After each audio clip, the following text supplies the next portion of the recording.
Hello, everyone, and welcome to episode 121 of the High Sensitivity Podcast. And thank you for listening. If it's your first time here, we talk about video game and movie news as well as what we watched or played over the week. My name is Barry, along with my co-hosts. My name is Craig. My name is Craig as well. And we also have my lovely wife, Leanne, in on this episode today. Hi, guys. What's up? How's it going? So, as you see here, we got a 4-man podcast today, four people just in general. Primarily, we're just going to be over all the games and everything else that we've been playing. So, other than that, while we did add a co-host, we always have the news. So, with the news, I'll start this week with, first off, GTA is reported to have a female lead in its first kind of GTA game, which is new. It's rumored to be a Bonnie and Clyde style, with different cities coming out as time goes on. For the most part, each city will be $19.99. Yeah, is it okay? A little bit extra there.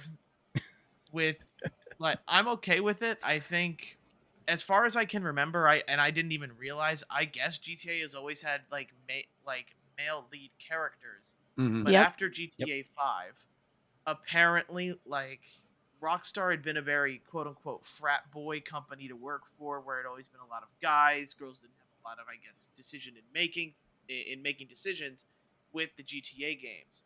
But it seems like they're taking the right step in how they're trying to reduce the amount of crunch time that all of their employees go through by taking their time with GTA 6, and then also kind of putting a female in the lead, which I think is good for GTA. GTA is probably the biggest game that people are familiar with other than the Nintendo properties.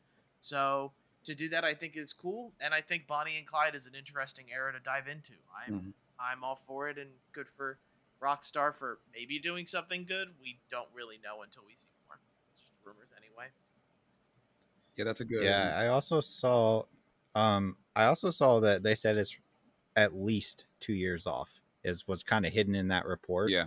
And I think 2 years I feel like that's got to be generous, because I don't see them getting done in 2 years if they just started. But Who knows? I mean, I guess if they're really pushing it. But I'm going to say 2025. Okay. That's my guess. It's great they're adding a female lead. I mean, we've seen a lot of games be successful. What's really cool is in the last 3 or 4 years, maybe even 5, seeing how many games are just doing that. You have your Aloys. I don't know what the lady's name is in the new Forsaken game that's going to be coming out. I know when I personally play video games and I have a choice between genders, I always pick female. I just do. And it's cool that they do that. I didn't even realize that Grand Theft Auto has had primarily male leads. I just didn't think about it, but that's good that they're doing it. Weren't they also talking? I feel like there was something in the report about how they wanted to do like the entirety, or at least a portion of North and South America combined in the game. And then they scaled it down because they probably took one look at each other and were like, we can't do that. They just put it in Miami. Yeah, they put it in Miami, but before that, they were talking about doing a combination of a North-South American and a bunch of cities in both being the whole game.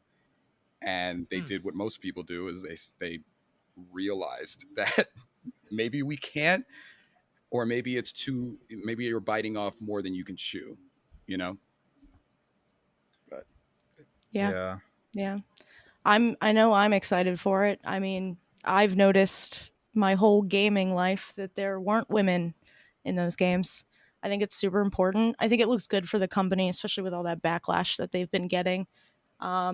Usually they're represented poorly in those games. Mhm. So as a gamer who enjoys GTA, I'm super pumped to see what they do with it. I think that adding new cities and stuff is a bit ambitious.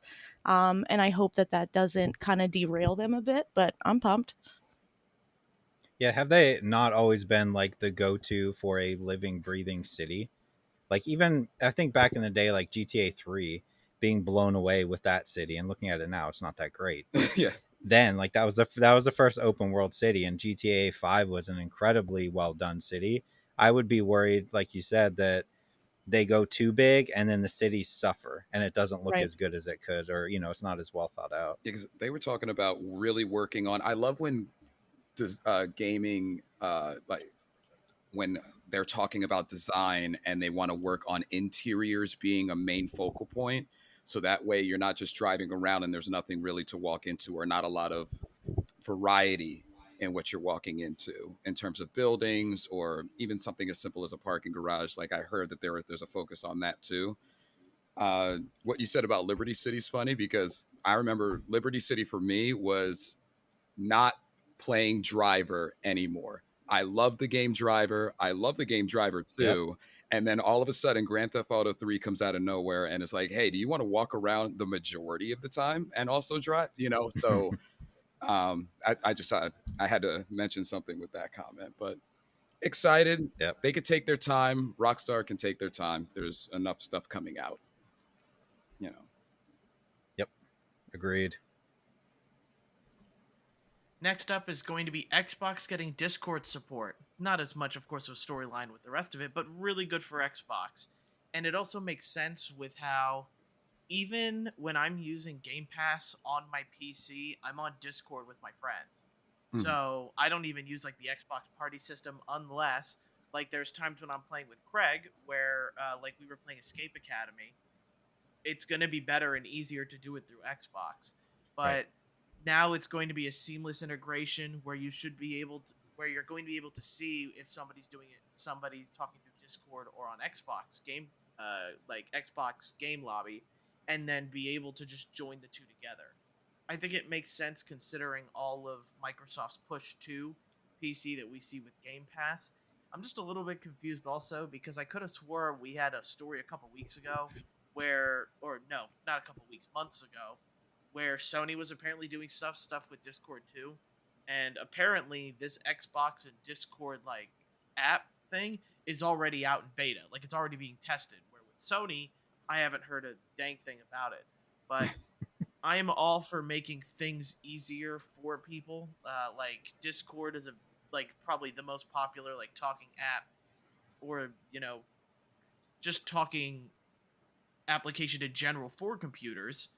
Other than like Zoom and whatnot, that this is a big win for any gamer. It's for the main thing is when's Nintendo gonna do it if they ever would, because they're instead of creating their own proprietary party system, they should just like, okay, here's Discord, you guys can leave us alone, let Discord do the rest. So if that's how I think they should tackle it. Not that they will, but Xbox and Discord working together. Hopefully the other two join in time.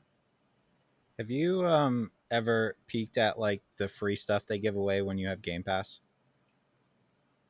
What do you mean? Like if you go into Game Pass on Nitro? Like, that's what I'm saying. Yeah, like I don't think most people realize the free stuff you get with Game Pass, and that's been one of them for at least a month or two now.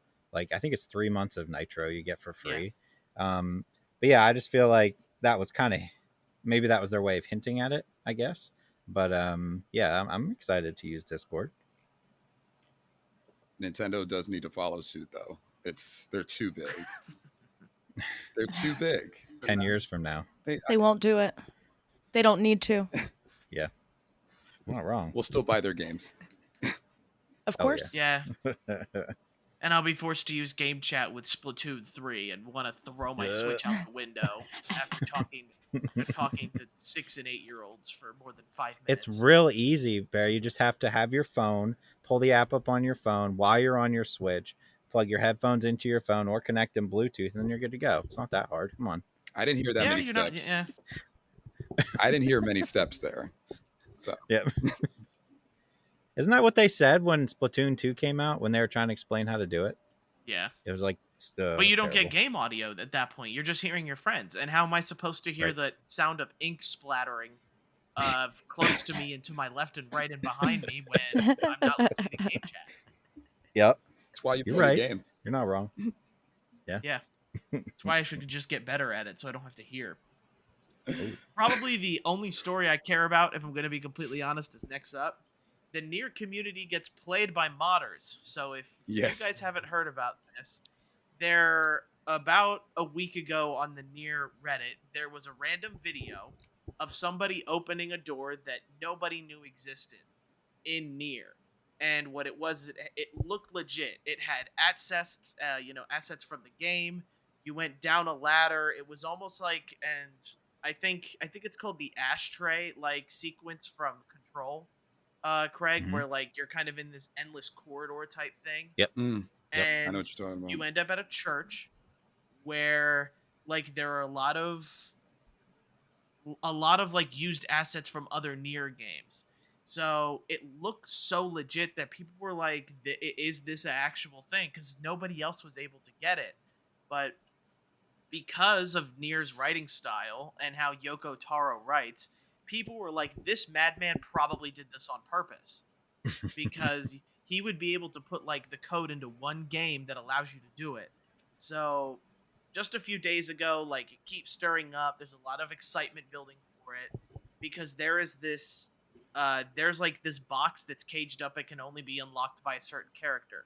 So the person that has the door in their game brought out the right character, opened the box. At the end of it, there was really nothing in it. And then at the end goes, hey, thanks, this got so big, but here's our modding list. And it showed the modders that made it and all the work that went into it. And people were so mad at them for like getting duped. I couldn't help but laugh. Just because it's like, oh, I wanted to believe that Yoko Taro's a madman, but he never came out on Twitter and said like, oh yeah, this is exactly like what I did. He wants to play it off too, just as well as everybody else, to boost sales of Nier Automata. But like there are people that know how to take a joke and people that of course don't. So they did announce that this modding assets of like this grouping of assets that you can mod with the game is going to be available to people. So like that is a plus for people who are looking to mod and make custom like areas for Nier Automata.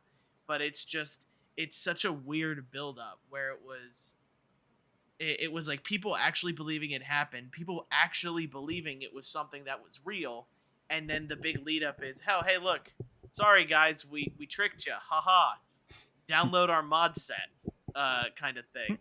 But it was funny watching the YouTube or Twitch chat at the time, like just going, you gotta be kidding me, like so many people were upset.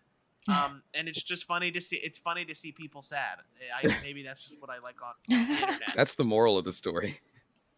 Yeah, watch people get upset and sad. It makes you feel better about it when it brings you joy. Yeah, feed off of people's anguish. And he's going to put something like that in his next game now. That's a lot of work for one copy. Yeah. One copy of a game. I think it'd be really cool, like to have that. We talk about like wanting like our stories and games to be like unique to us. That's why like decision-making games like Mass Effect and other games are so popular because they feel unique to you. Mm-hmm. Where this was cool enough to the point where it's crazy enough that it's so unique that one person might have gotten a copy that allowed you to do this. And I think that's a really cool concept. But the thing is, it takes so much work to do that, to make, a unique kind of area or playthrough for like, let's say if it's even like 10 copies of a game that sells millions, how many of those 10 copies would people never see because they don't like stream, or they just play video games without feeling the need to video record it. I just think it's a fascinating concept about where if they went the extra length, it'd be something that's really cool. But of course, to the people that don't stream it, you would never know what happened. Or never know that it existed. All right, so the last one for me is going to be LeBron James and Multiverse. Yeah. It was announced that LeBron James from Space Jam is in the popular Smash. Don't associate him as LeBron James from Space Jam. Yeah, LeBron as seen in Space Jam. His greatest achievement. Oh, God. famous, semi-famous basketball player. Semi-famous. You may have heard of him. That's his favorite part of his resume is the Space Jam part. He just and job interviews that he eventually will have. He's going to cut right to that part. Like I did Space Jam. Sorry, I derailed you. It's funny. It's just because this is the first time I think we've really seen like a real life character, I guess, get himself into a game. And I don't think LeBron James asked for this. Probably he didn't. But probably not. The LeBron James and Smash Bros. Space Jam is owned by Warner Brothers. So it makes sense for them to go ahead and make a 3D model of him and put him in the game. I just think he was in Fortnite, Barry. He was in Fortnite. He is. Fortnite. They just recently added him. Yeah. And John Cena. So he's in Fortnite now too. And John Cena. Also John Cena. Can't see him. Exactly. Nevertheless, it's I think it's just kind of cool that we're to see like, and don't get me wrong, like The Rock I know is in Fortnite, like everybody's in Fortnite. I get it. Everybody is. But to see like a surprise character like LeBron James like in a weird Smash video type game, I think is an interesting concept. Maybe the next one is going to be like Brad Pitt from Mission Impossible or something like that. I don't know. That's Tom Cruise. Oh crap! Yeah, this is we're not a movie podcast. Come on, I relinquish my movie stuff. But yeah, you guys get it. Interesting concept, but I don't know my actor, so I'm gonna shut up. It's okay. That's all you have, Barry. No, yeah, that's it for news. Okay. All right. All right. Let me see what I have. I have the Star Wars Knights of the Old Republic remake has been delayed indefinitely. I don't know if anybody else besides me is a little upset, but I'm a little upset. Mildly. Thank you. I mean, at least I know it's not just me. I never played the Knights of the Old Republic original, so I was excited to experience it, but it's going to be a while before I get to do so. So, if it ever comes out now. Yeah, I mean, for me, that's the game that got away. When I say that, I had a roommate that not only played religiously, but also made some really, really, really good friends to this day through that platform. I'm talking about like people in different states. And I was kind of like, I don't know if you call it like a backseat gamer, somebody who watches but doesn't talk. I was like a backseat to him. I would watch him play because at the time I did not have a powerful enough PC. So I kind of wanted the game to come out sooner so I can play, but I'll forget about it. But I know you're probably a little bit more upset, Craig, than I would be. Yeah, I mean, there's other options if you still want to play it. Like, you can play it on PC now. There's the Switch port, which up until, I think, a week or two ago, you couldn't actually finish, which I think is kind of funny. That they came out and acknowledged that the state it was in, it was literally impossible to finish that game on Switch. I think it's patched now, but that should be something that you check before you release that game. Just saying. Let's see. Also, we have, I thought was super interesting, specifically for us, because I know how we buy our games. Nearly 80% of all PS5 and PS4 games were bought digitally this year. What? That is wild to me, because I know we're all physical collectors, but 80% is just massive. Now, the only thing that I think could skew this number a little bit is if they're counting when you download something from PlayStation Plus, because you know how you get like the email, it's like, thank you for your purchase. Yeah, and it's $0. Yeah. Maybe that's factoring into it. They didn't say, but if it's not, that is an insanely high number. That's bonkers. Yeah, I did just read though that apparently like physical game media has sold better over the past middle of the year compared to last ones. So it seems like the numbers seem to be all over the place a little bit.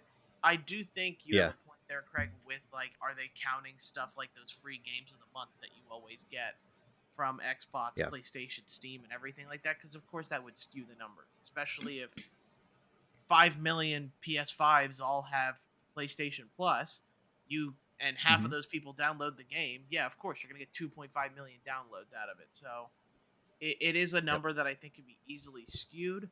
But, more and more, I see people don't really go out. to get like new games. People really don't pre-order too much. I see less of it and less of it every year. I see less people like going out on game day, the day that a game comes out, and then buy the game physically. Mm-hmm. I'm a big media proponent. Right. I will always buy my stuff physically because, the thing about digital marketplaces is that one day it can go poof, and we're seeing it with like Nintendo. And I was listening to the Min Max podcast this week about it, and if you're a Wii U person or you play on like a 3DS right now, those online games that you're thinking of like, oh, maybe I should buy this, they're not going to be available soon if you don't buy them within the next couple months here. Like, the store is going to shut down and you won't be able to get any more of those games. So buying physically allows you to always like have those games there, and always, you don't have to worry about a game disappearing from your library because the store went ahead and shut down. It's a really weird thing that we're getting into now because digital gaming is so popular. But, it's, for me, this is another, chalk up one for why you should buy physically, because you get the game physically instead of, having to worry about, your download speeds or anything like that. Yeah, you have to wait for stores to open to go get your game, especially if you're really excited about it. But what's a couple hours, you get to sleep in, get a full 8 hours of sleep, and, get your game compared to if it's available at 12:01 at midnight, you're going to be playing it all night, and then you sleep all through the day. I don't know. I'm just a 30-year-old man, or, I can't say 30. I'm like a 40. You're not I'm a 45-year-old man. I'm just a 30-year-old. Can we be honest about something and correct me if I'm wrong? Unless you're Apple, unless you're an Apple product, the Steam Deck or any computer component, you don't have a successful pre-order campaign, or maybe God of War. Like like, I'm starting to think about it now that we're talking about it, like pre-ordering, especially Barry with you talking about like how pre-ordering has gone down, especially in gaming. Unless you're Apple or whenever the new Switch comes out, there's like very specific things now that people actually will put their money in an advance to. And I think it's funny because in the last year, my pre-ordering has gone up. I'm like one of the rare few people that actually, my pre-ordering is actually increased. But that's just a thought that crossed my head, is pre-ordering is just like it's not an event anymore. It's definitely not. It's for the most part not an event anymore for most people. Right. Sometimes you don't even get it on the same day that you're supposed to get it. So what's the whole point of pre-ordering anyway? Which is why I think some people just turn to their consoles and download it, because it's easier, and then you get it right then and there, instant gratification. I mean, for me personally, like, I'm a physical copy person also. I do that with movies as well. It's nostalgic. It reminds me of, like, back in the day when you would go to Blockbuster and rent a video game, so I can't get out of that personally. But it is crazy to see that like all these people are going digital. It makes sense, but at the same time, I would worry about losing all that stuff too down the road. And that's not something I want to mess around with. So I'll continue to buy physical. Yeah. When's the last time you saw like a big midnight release event at a store for a video game? It's really only for COD and Pokemon. It's really only for those like two, and maybe a Zelda game. But I do want to go off on like a personal thing as well, because like the more people start to download games digitally only, they're going to start making less physical copies. So pre-ordering is going to become more important as time goes on here. And especially with me, and I know a lot of people, like the new game Digimon Survive for Switch, I tried to pre-order it, I think it came out on a Friday, and I was trying to pre-order it on a Monday or Tuesday. The Switch version was out on Best Buy. Like, it was sold out on Best Buy. Target was back ordered, but they still let you order it because Target's idiots. GameStop wouldn't let you order it online. Like, there was no place that was allowing you to pre-order the Switch version online. So I got lucky enough to go into a GameStop because they didn't have Digimon Survive on the shelves. And I went, hey, do you guys have it? He goes, oh, yeah, we have like 3 extra copies that, you know, had I not asked, I might not have known that game was there. And it's the same thing with Xenoblade Chronicles 2.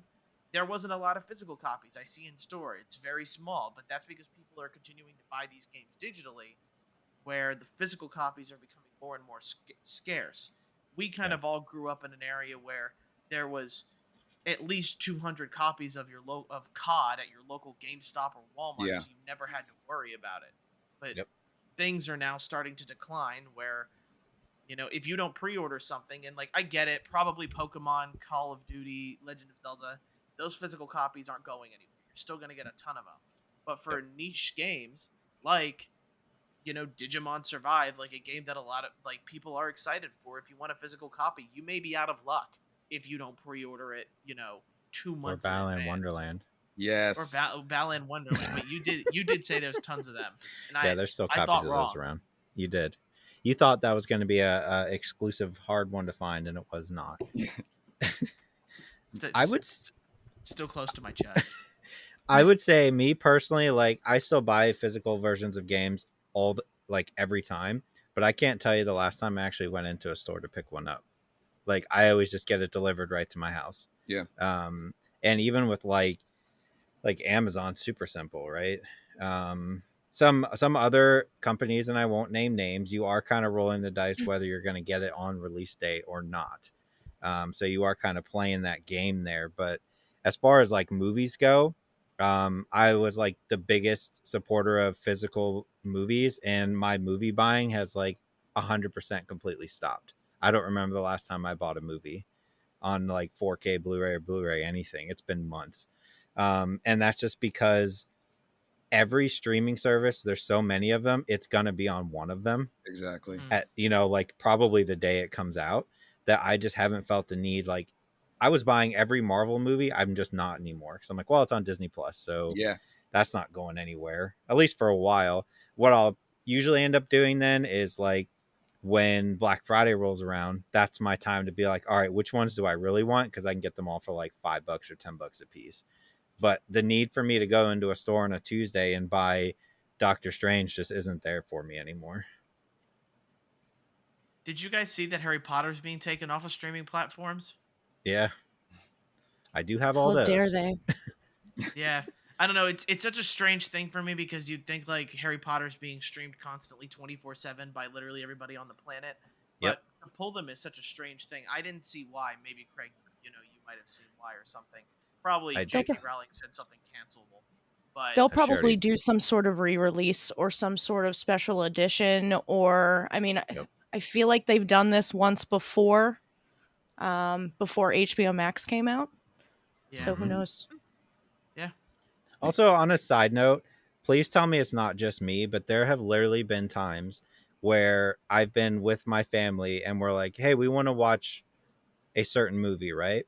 And we can't find it on a streaming platform anywhere, like out of the 50,000. And I know I have it on my Blu-ray shelf, which is literally right next to my couch. But we look at it and we go, I don't want to put that in the Blu-ray player. All the time. I do it all the time. If it's not streaming, even if I own it, I'm like, nah, I'm good. I don't want to take the 5 minutes to put it in. Interesting. I'm just lazy. That's where I'll start doing physical copies too. When you can't find something on a streaming service and you absolutely have to watch it but can wait a day or two. I did that with a Scanner Darkly. Yep. I can't find it, and I didn't really want to buy it on a platform if I looked on Amazon and saw it at a similar price, which I did. So I'll do that from time to time. That's fair. That's probably a good idea. Mm-hmm. Sorry, Craig, didn't mean to. No, you're good. The last piece of news I have here is that the PlayStation 5 sales have fallen largely flat, well under what they expected to sell. And also tying into that, gaming sales in general have continued to fall, which I was reading like the news on this big whole story about like the companies are like, yeah, man, we're not making the money on games right now. And to that, I say, I don't know what you expected. The price of everything is a lot more expensive now. So the first thing that people are going to cut are non-essentials, which just so happen to be movies and games. So like them saying that like, oh, we never saw this coming. You did. It's just unfortunate that like for a lot of people, they're going to be like, you know what? I need to save money. What can I cut? I'm not going to buy any video games for the next 6 months. You know, it sucks, but like it's a no-brainer in my mind. Mm-hmm. COVID definitely changed everything too, where you're right, everything's so much more expensive, so gaming would be the first thing to get cut out. But now, right. And it's different for all parts of the world. In America, where a lot of people are really done with the COVID and really don't want to stay indoors anymore, people are now using that money they would use for gaming during COVID because they're stuck inside the house and can't travel anywhere to now go out and do things. And get to be outside, in case the world shuts down again for COVID-22, or for whatever reason the world decides to shut down. Doesn't even need to be for sickness anymore. But COVID like brought in like a new like Aaron and echelon of people who wanted a game because you're stuck at home and there's nothing else to do, and the only way to really like connect with people is through Zoom or through Discord, or you're playing video games with your friends and making memories that way. And definitely gaming companies picked up a lot of gamers because of that, but also you run into the issue of where now all those people who casually game during COVID are like, okay, I don't game too much anymore, I don't need to buy games. So nothing will I feel like nothing will compare to the surge of Animal Crossing during COVID, because that was insane. You couldn't get a Switch. No, you couldn't. Like people would punch children for that game. Yeah, like no matter how many copies of Animal Crossing you saw, they'd all sell out within a week.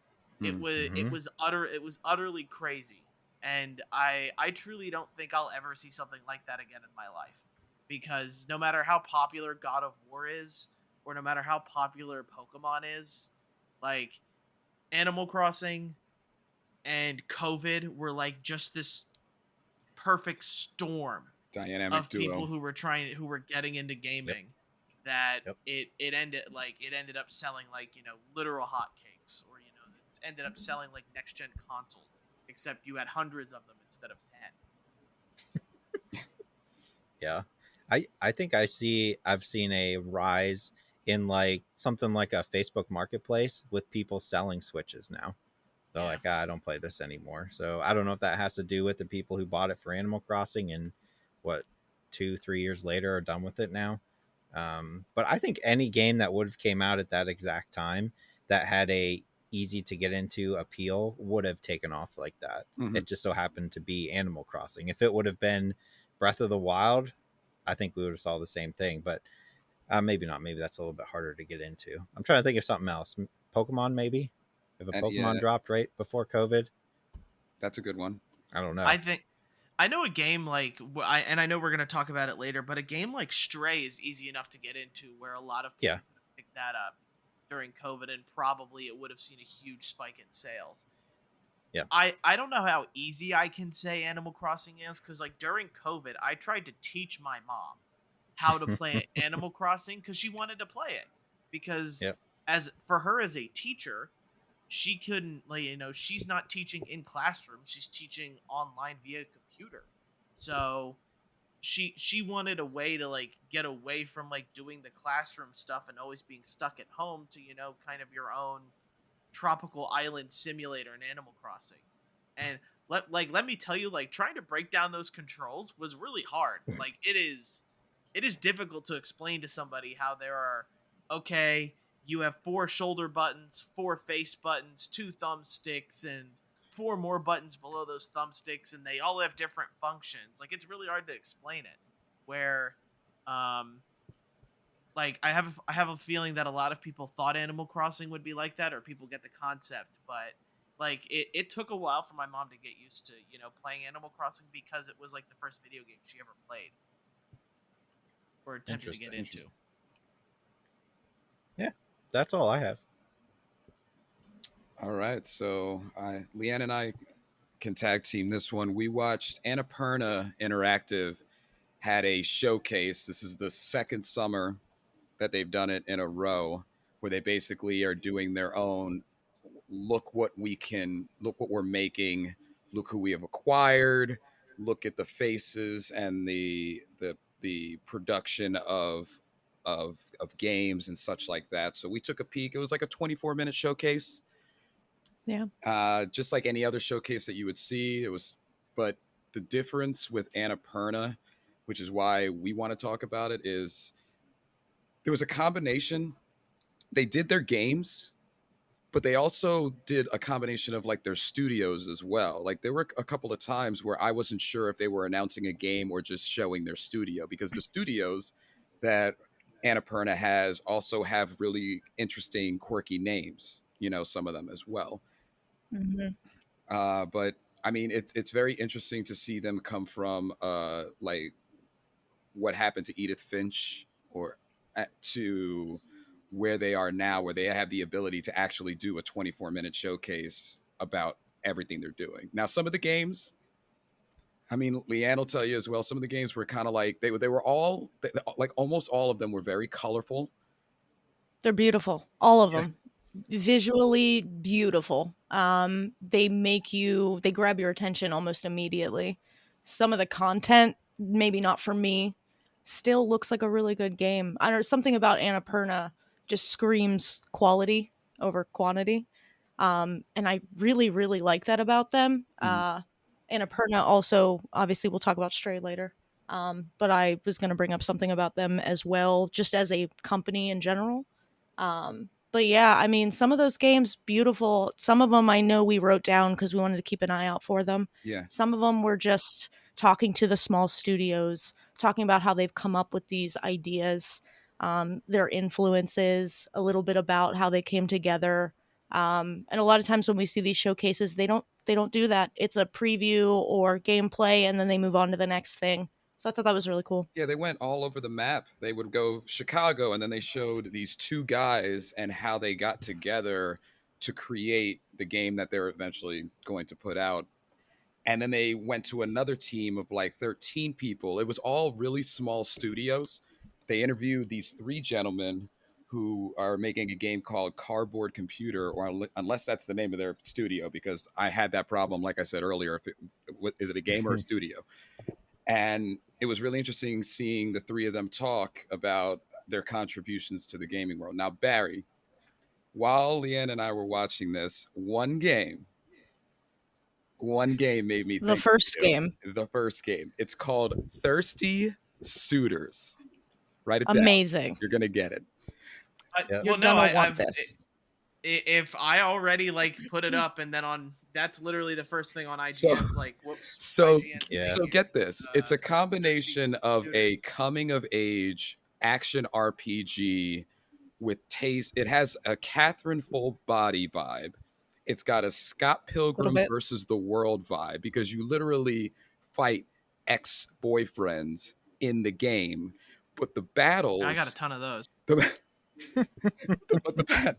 The battles are situated almost in a Catherine Full Body camera style, where, in some of those times in that game where there was like a character from the game towering over you, or basically any of the bosses.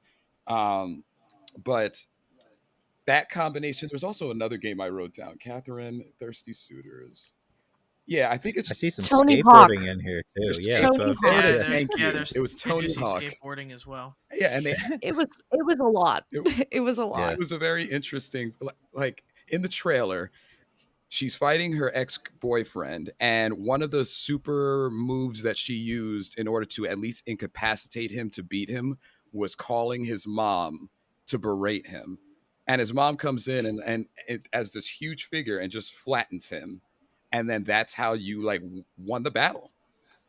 And you have to look up the gameplay, Barry, because it looked like I'm looking seeing at it right now. I'm seeing him like it's definitely with Sergio, because he's definitely Spanish. Yes. And if you call any Spanish person's mother, the fight's over. You lose. Absolutely. So I completely understand this. But there is no hand-holding button, unfortunately. It's not in it. They didn't mention it. I was listening for it. So I just watched the trailer while you were talking about it, Craig, and I will say that I am interested, but it does look like a blatant ripoff of Scott Pilgrim. It does, doesn't it? Like blatantly. It does. And also I see that there's a demo available on Steam, so you know what I'm going to be downloading tonight. Bam. I have seen a trailer for this game somewhere else. Okay. For sure. It looks good though. Like I'm excited to try that out. It seems fun. Yeah, it looks interesting. There was some smaller news from it. Outer Wilds announced that they're not going to be on Switch yet. They apologized for not being on Switch yet, and actually made fun of themselves in that. And there was a bunch of updates for games that we know that are going to be PS5 compatible. Nothing crazy, nothing to write home about that you won't really see.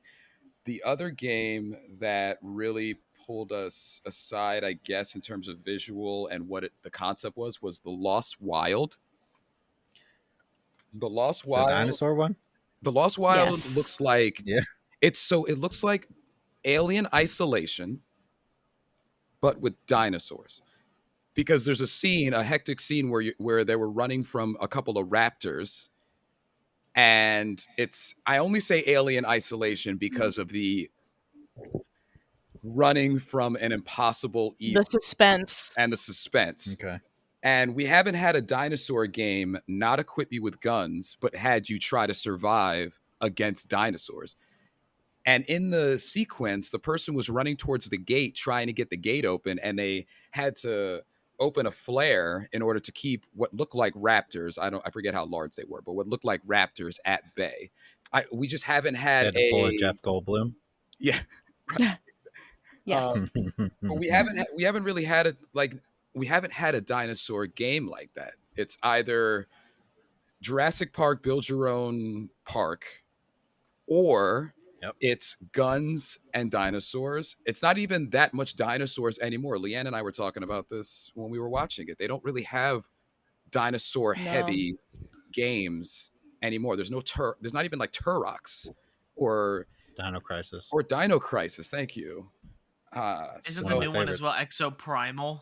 Yep, is going to be one of the ones where it's like dinosaurs coming through a portal. Yes. Yep. Yeah. Mm-hmm. But again, you're all right. It's all gun stuff. Yeah. And I mean, they've done zombies so many times and aliens and all those other things. Why not bring dinosaurs into the mix? I got Green Hell vibes. It seemed like a survival horror game where you might not have many weapons. Yes. That's the vibe I got. It looked like it too. So I'm interested to see where that goes. Yeah, it's called The Lost Wild. Interesting trailer. Definitely something to keep your eye on. Other than that, it was a 24-minute. The best thing about it was honestly how they did it. It was really kind of interesting. I would have liked more games, but they showed a bunch of small studios trying to make their way, and a lot of us root for the little guy. And it was really good to see that many people under their employ. There was the last thing about those two guys. There was two guys that are working on a video game together that spent a year working on it after their jobs, and they didn't even meet in person. It was all Zoom calls. One guy was the creative side. One guy was the coding. You like seeing stuff like that. So if there's any reason to watch Annapurna besides liking the studio themselves, that would be a reason to see it. Yeah, agreed. They also spent a little bit of time kind of highlighting the ones that have already been released. Mm-hmm. So it was nice to kind of see all of the games that fall under their umbrella. And sometimes you don't even realize it. You don't. Obviously, they mentioned 12 Minutes, Solar Ash, Neon White. The one I'm interested in is Lorelei and the Laser Eyes. Yeah. Seems like a mystery game. It's black and white. The art style's super cool. What other one? Maquette, is that how you pronounce it? That puzzle game. Yeah. Mm-hmm. Donut County, which they didn't feature in there, which I thought was interesting, but I love that game. That's a great game. It is. And then they announced me too, right? They also announced that What Remains of Edith Finch is going to be re-released in 60 FPS. So for anyone who took the time to enjoy that game for 20 minutes, I think is what it took us to get through it. I guess now you'll get it in 60 FPS. Which is, it's hilarious that there's no reason for that game to be in 60 FPS, but I appreciate them. None whatsoever. Just make it longer. It is a fantastic game though, for 2 hours or less. Or sure. I do forget like how many things that the studio's involved in. Like I didn't realize that it was, you know, I've played Kentucky Route Zero, I've played What Remains of Edith Finch, Outer Wilds, Neon White. I didn't realize they did that one either. So it Telling is lies. Telling lies. Telling Yes. lies. It is eye opening to see what these like what Annapurna and how they cover it, because it doesn't feel like they are, but they do cover a decent amount of games that I like. So I don't know. I have to take a look, but I'm interested in Bounty Star, and that's just from the that's just from the little snippet I'm reading from IGN. So I'll have to take a look at that. That one's coming on Game Pass. So I just had to check too. Artful Escape was another one that they did. Oh yeah. Yep. 12 minutes. 12 minutes. Yep. Man, they put out a lot. Yeah, 12 minutes was kind of a wreck though. Yeah. Yeah, I mean, I enjoyed it for what it was. I thought it looked cool. It kept my attention at least. Yeah. Yeah, I just Anything know else? the deeper, darker stuff is what got a little bit messy. Yeah. Yeah. It got dark. Yeah, you're not kidding. It did. I don't know how many times she died for me. 1 million. Too many times. Yeah. The other thing to report, this is much smaller, but apparently Jason Momoa leaked that Ben Affleck, or as I realize people are calling him, Batflick, is appearing in Aquaman 2. I did not know people were calling him a combination of his last name with Batman, but apparently Jason Momoa leaked that that's happening as well. Take it for what you want. I probably won't be watching Aquaman 2. Aquaman 1 was one of the movies that Leanne and I wish we could take back because we went and saw it in the theaters. Really? No offense to anybody who wanted to see it, but what movie did we want to see instead? I can't remember. I can't remember what came out. It was a good movie, and it was one of those they were both playing at the theater at the same time. And the collective group picked that one. And we were like, no, please. I laughed the whole time. I didn't really. I mean, it wasn't for me personally. Barry, I know you're stunned. I didn't hate it, but it wasn't great. No. Yeah, I liked Aquaman. Yeah, I liked Aquaman. But I mean, that's fair. Love Aquaman. Like the thing is, for me in movies, like I'm very easy to please for sure. Like on my end of things, especially with the whole situation surrounding Ezra Miller and how DC probably now has to restart again with like whatever DC stuff they're doing.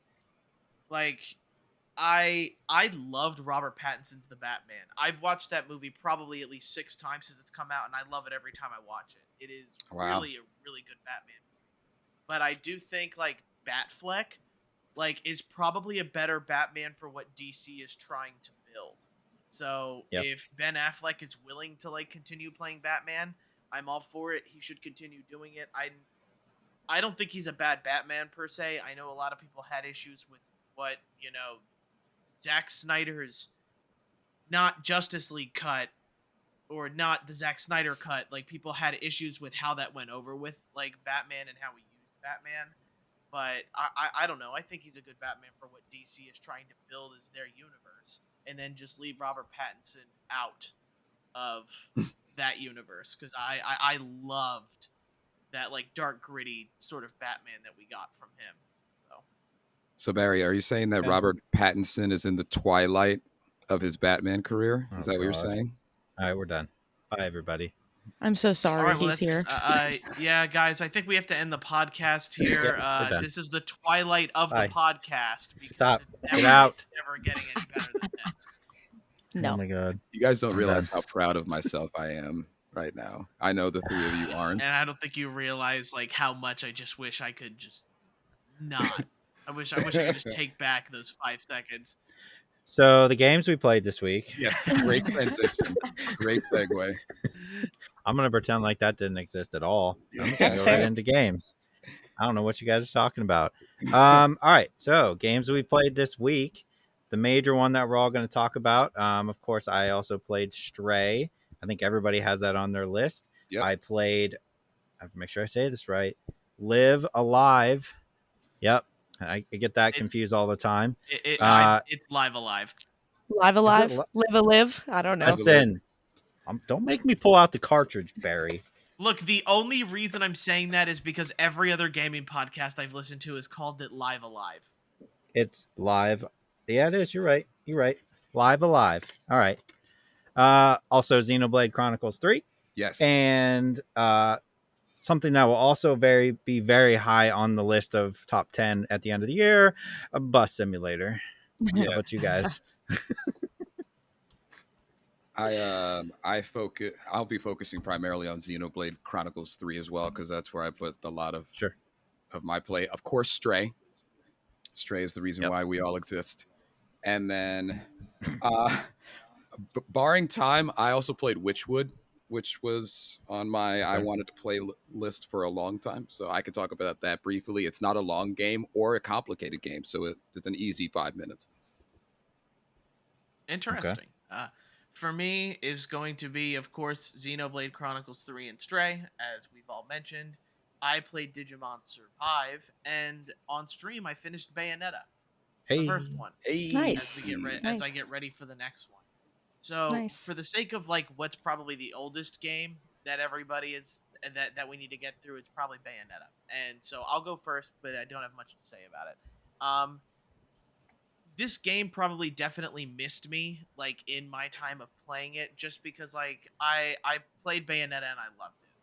The story is so super fun, not serious, just get lost in all the action and weirdness that the game is. Much like with Devil May Cry 5, I beat that game in a weekend. And it's because I loved every part of the combat, the action, and just the insane story that followed.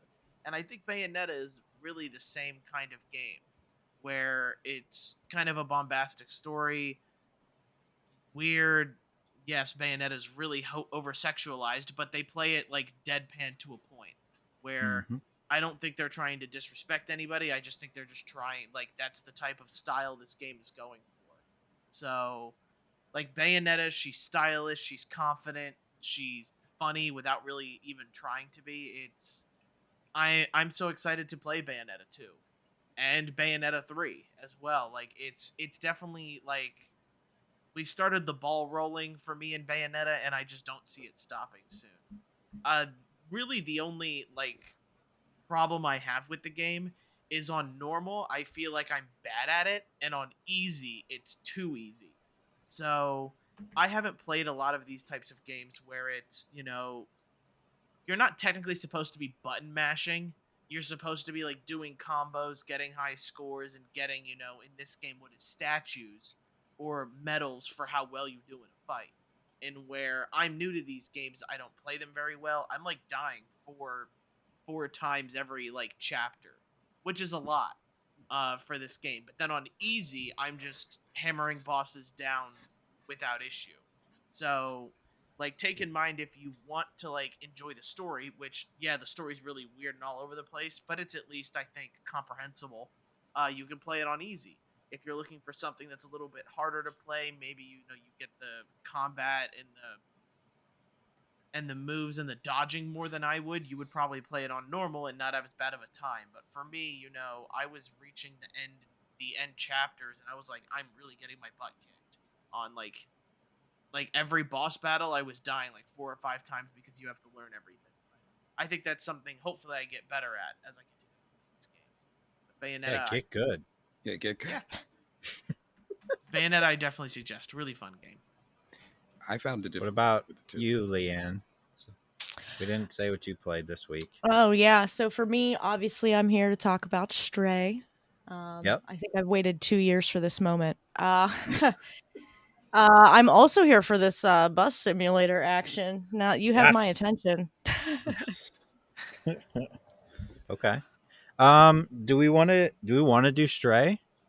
Do we want to start with Stray? I feel like that's fair. That's fair. I feel like the best way to do this is Craig and Leanne, give all your praises, and I'm going to be the grumpy old man. Okay. I feel like that's fair. Well, first off, how dare you? But I understand. So it's fine. Go ahead. I'm excited to hear your reasons. All right. So Stray came out this month. Super pumped about it. If you remember, it was announced when they announced the drop of the PS5. They had given us some snippets. We didn't know much about it, and then they delayed the crap out of it. So we finally get a game where you get to be a cat. I myself am super excited. This is not just for cat people. This is for animal people. This is an experience. Going into it, it's not a hard game. It's like 5 hours, I think is what they clock it at. Mm-hmm. You are literally a cat. You get to go in. Everything's super smooth. There's not a lot of action going on because you don't have weapons. It's not like a normal game like that. You do have some creatures that you come across, some zerks that you have to shake off a little bit. I really enjoyed it just for the sake of enjoying a video game. It kind of reminded me of when Fall Guys came out during COVID, and everyone just like took a breath of fresh air and was like, wow, I really needed that. This one I really needed. It's a nice game to play in between some of these other games that are super highly anticipated. The fact that they have a meow button, I think, is key. Not a hand-holding button. No hand-holding button, but you get to meow a lot. Meow was a close second. It's super cute. Yeah. There's a variation of meows, so it doesn't get stale or boring. I really like that you got to go through and you got to do cat-like things, but it wasn't necessarily a requirement. Like there's water around that you can drink, but you don't have to rely on that to get through the game. You can play it in probably less than 2 hours if you avoid all of the side stuff. I really liked the look of it. I think it was beautiful. It was simple and complex all at the same time. The robots were really interesting. I had read somewhere that the creators of this game were really into Blade Runner, and that's kind of what inspired them to do a robot juxtaposed to the cat. B12 is where it's at. He's your little buddy that follows you around, helps you collect memories, which is essentially what helps you get through to the end of the game. You're just a cat who gets lost from its cat friends. Super sad. I cried a little bit, I'll admit it. But the whole game you try to spend making your way back to the outside is what it's called. The different levels that you go through, there's like 12 chapters, but they're all short. Super cute, not super taxing or anything. But each chapter you're in a new little section and you can tell that it's different. The vibe is different. The interactions are different, and what you're doing throughout is going to change. Overall, loved it. This is my game of the year just because it's super cute. Funny enough, people are not disagreeing with me. It's scoring fairly decently on Metacritic, 10 out of 10 on Steam. It was the highest game on their wish list for a while. And I find that very interesting because this isn't necessarily a game that's going to pique everyone's attention. There's not a lot of action. There's not a lot of drama behind it. It's not intense necessarily. But yeah, just the overall joy of it. It was free for most people who have, premium or deluxe for the PlayStation. I paid $30 and I'm not sad about it. The replay value is there. They give you a portion where you can just jump right back into chapters. So if you miss something or you want to explore a little bit more, you can do that. I give it probably a week or two before I pick it back up and play it again. It took me I purposefully split it into 2 sessions, so it probably did take me 4 hours. It wouldn't have taken that had I just blown through, but I just spent so much time being a cat. You have to look at the puzzles differently. You're not a person in this, so just everything about the camera angles are different. You have to think differently. It's a little bit of a challenge, but it's not anything that's overwhelming or enough to cause you to turn off the game or anything. So for that, I mean, you got to enjoy it, right? Yeah. Kitties. I love kitties. I really enjoyed it. We've been talking about it for days now. So I think it's a 10 out of 10 for me. I think it really did what I wanted it to do. And at the end of the day, that's what matters to me.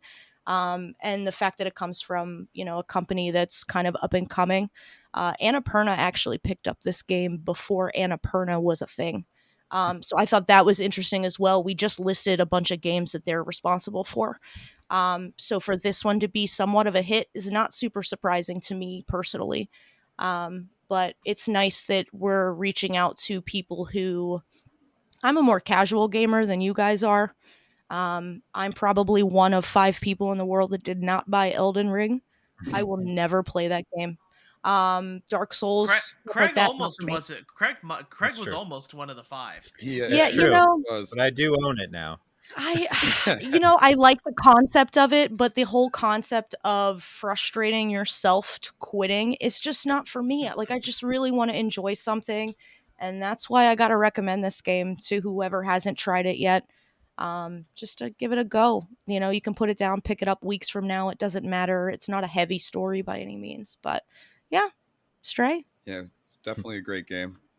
They had a lot of elements that were beneath the fact that you were playing as a cat. Like, there's definitely in the city that you're in, not necessarily, but also kind of a caste system. There was a lower level, which was the slums, and you could tell that it was the slums. And as you gradually made your way through the city, you could see how how life was for these robots. And they did a good job of showing it and not trying too hard to show it. So I don't know if you guys did, but Leanne beat the game before me. I spent an hour and 20 minutes in the slums, which I can guarantee you probably nobody has. I was just walking around. It's a beautiful game. It just I got stuck. It really in is. Midtown. What's that? Midtown, yes. I got stuck in Midtown. Like, there was a good hour there where I was running around. I'm like, I have no idea where I'm going. I spent a lot of time looking for the music sheets. Yes. For the guy playing guitar. I spent a lot of time with that. That took a while. Yeah. He wanted 8 sheets of music, I believe it was. Yeah. It's like, relax, buddy. Chill out. The other fun fact about it that I wanted to share is how it was based off of a real life place, which is called the Kowloon Walled City, which is what was B12 was inspired by. They created the city first. And then as they were gradually thinking about it, they were thinking about putting humans into this particular environment, but then thought robots would be easier to execute. And then it became a cat game. Like the cat game wasn't the first idea. They created the setting, which is the real powerful part of the game, besides being a cat. The setting is tells the entire story as you're walking through it, or in case of the Zerks, running through it. And if you guys, I suggest you look up that city because it's actually pretty interesting. It's they did a good job executing what it actually looks like. Just a bunch of buildings stuffed in on top of each other. On top of each other. With a giant wall around it is what they did. So very unique.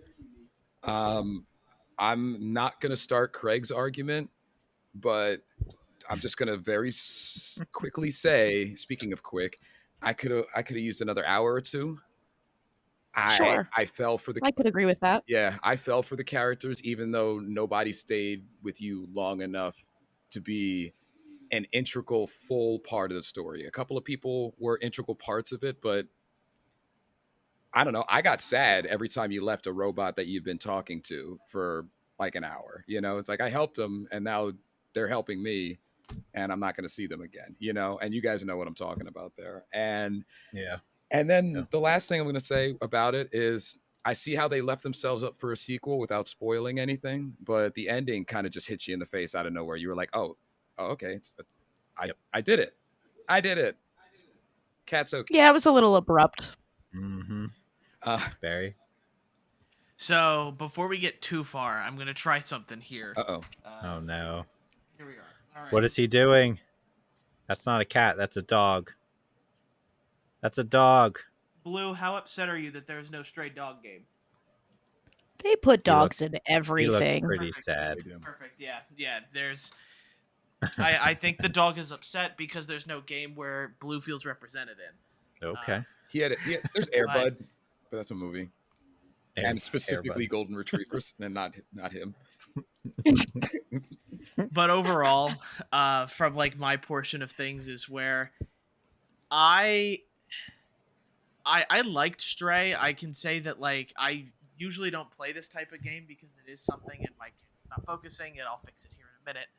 But Stray, I liked it up to the midpoint where I thought like the UV light was like a cool tool. I thought I was going to be able to use it, upgrade it, maybe get things to be a little bit easier where like I'm facing tons of Zergs or something like that.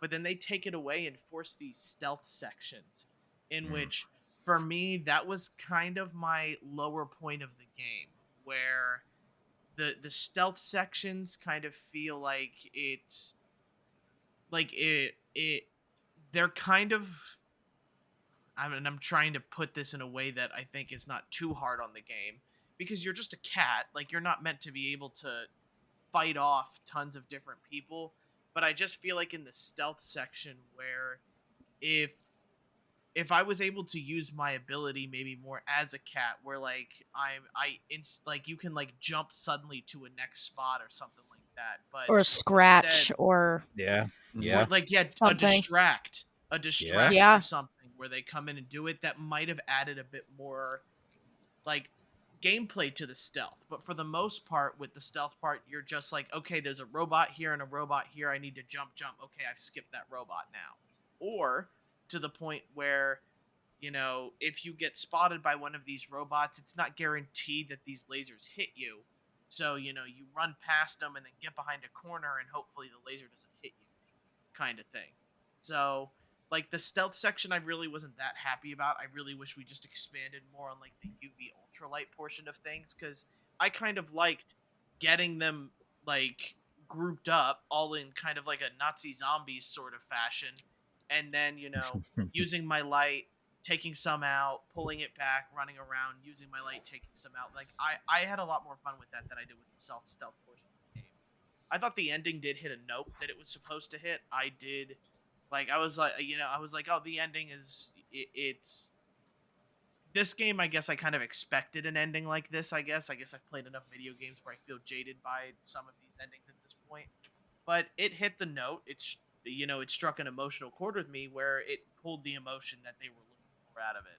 So I thought the ending was pretty good, and I really liked the beginning. It's just too bad that middle part with the stealth section is just something I wasn't the biggest fan of. Just in general. Okay, that's fair. That's fair. Yeah. I will preface by saying that I did like the game. Okay. I think it's a good game. There's just issues that I have with the game itself. Like Barry said, I thought the ending, or you guys, I think Craig, you said as well, like the ending was very abrupt, where you're just kind of like, okay, we're done. Okay, bye. Yeah, all right, cool. I was expecting something else after that.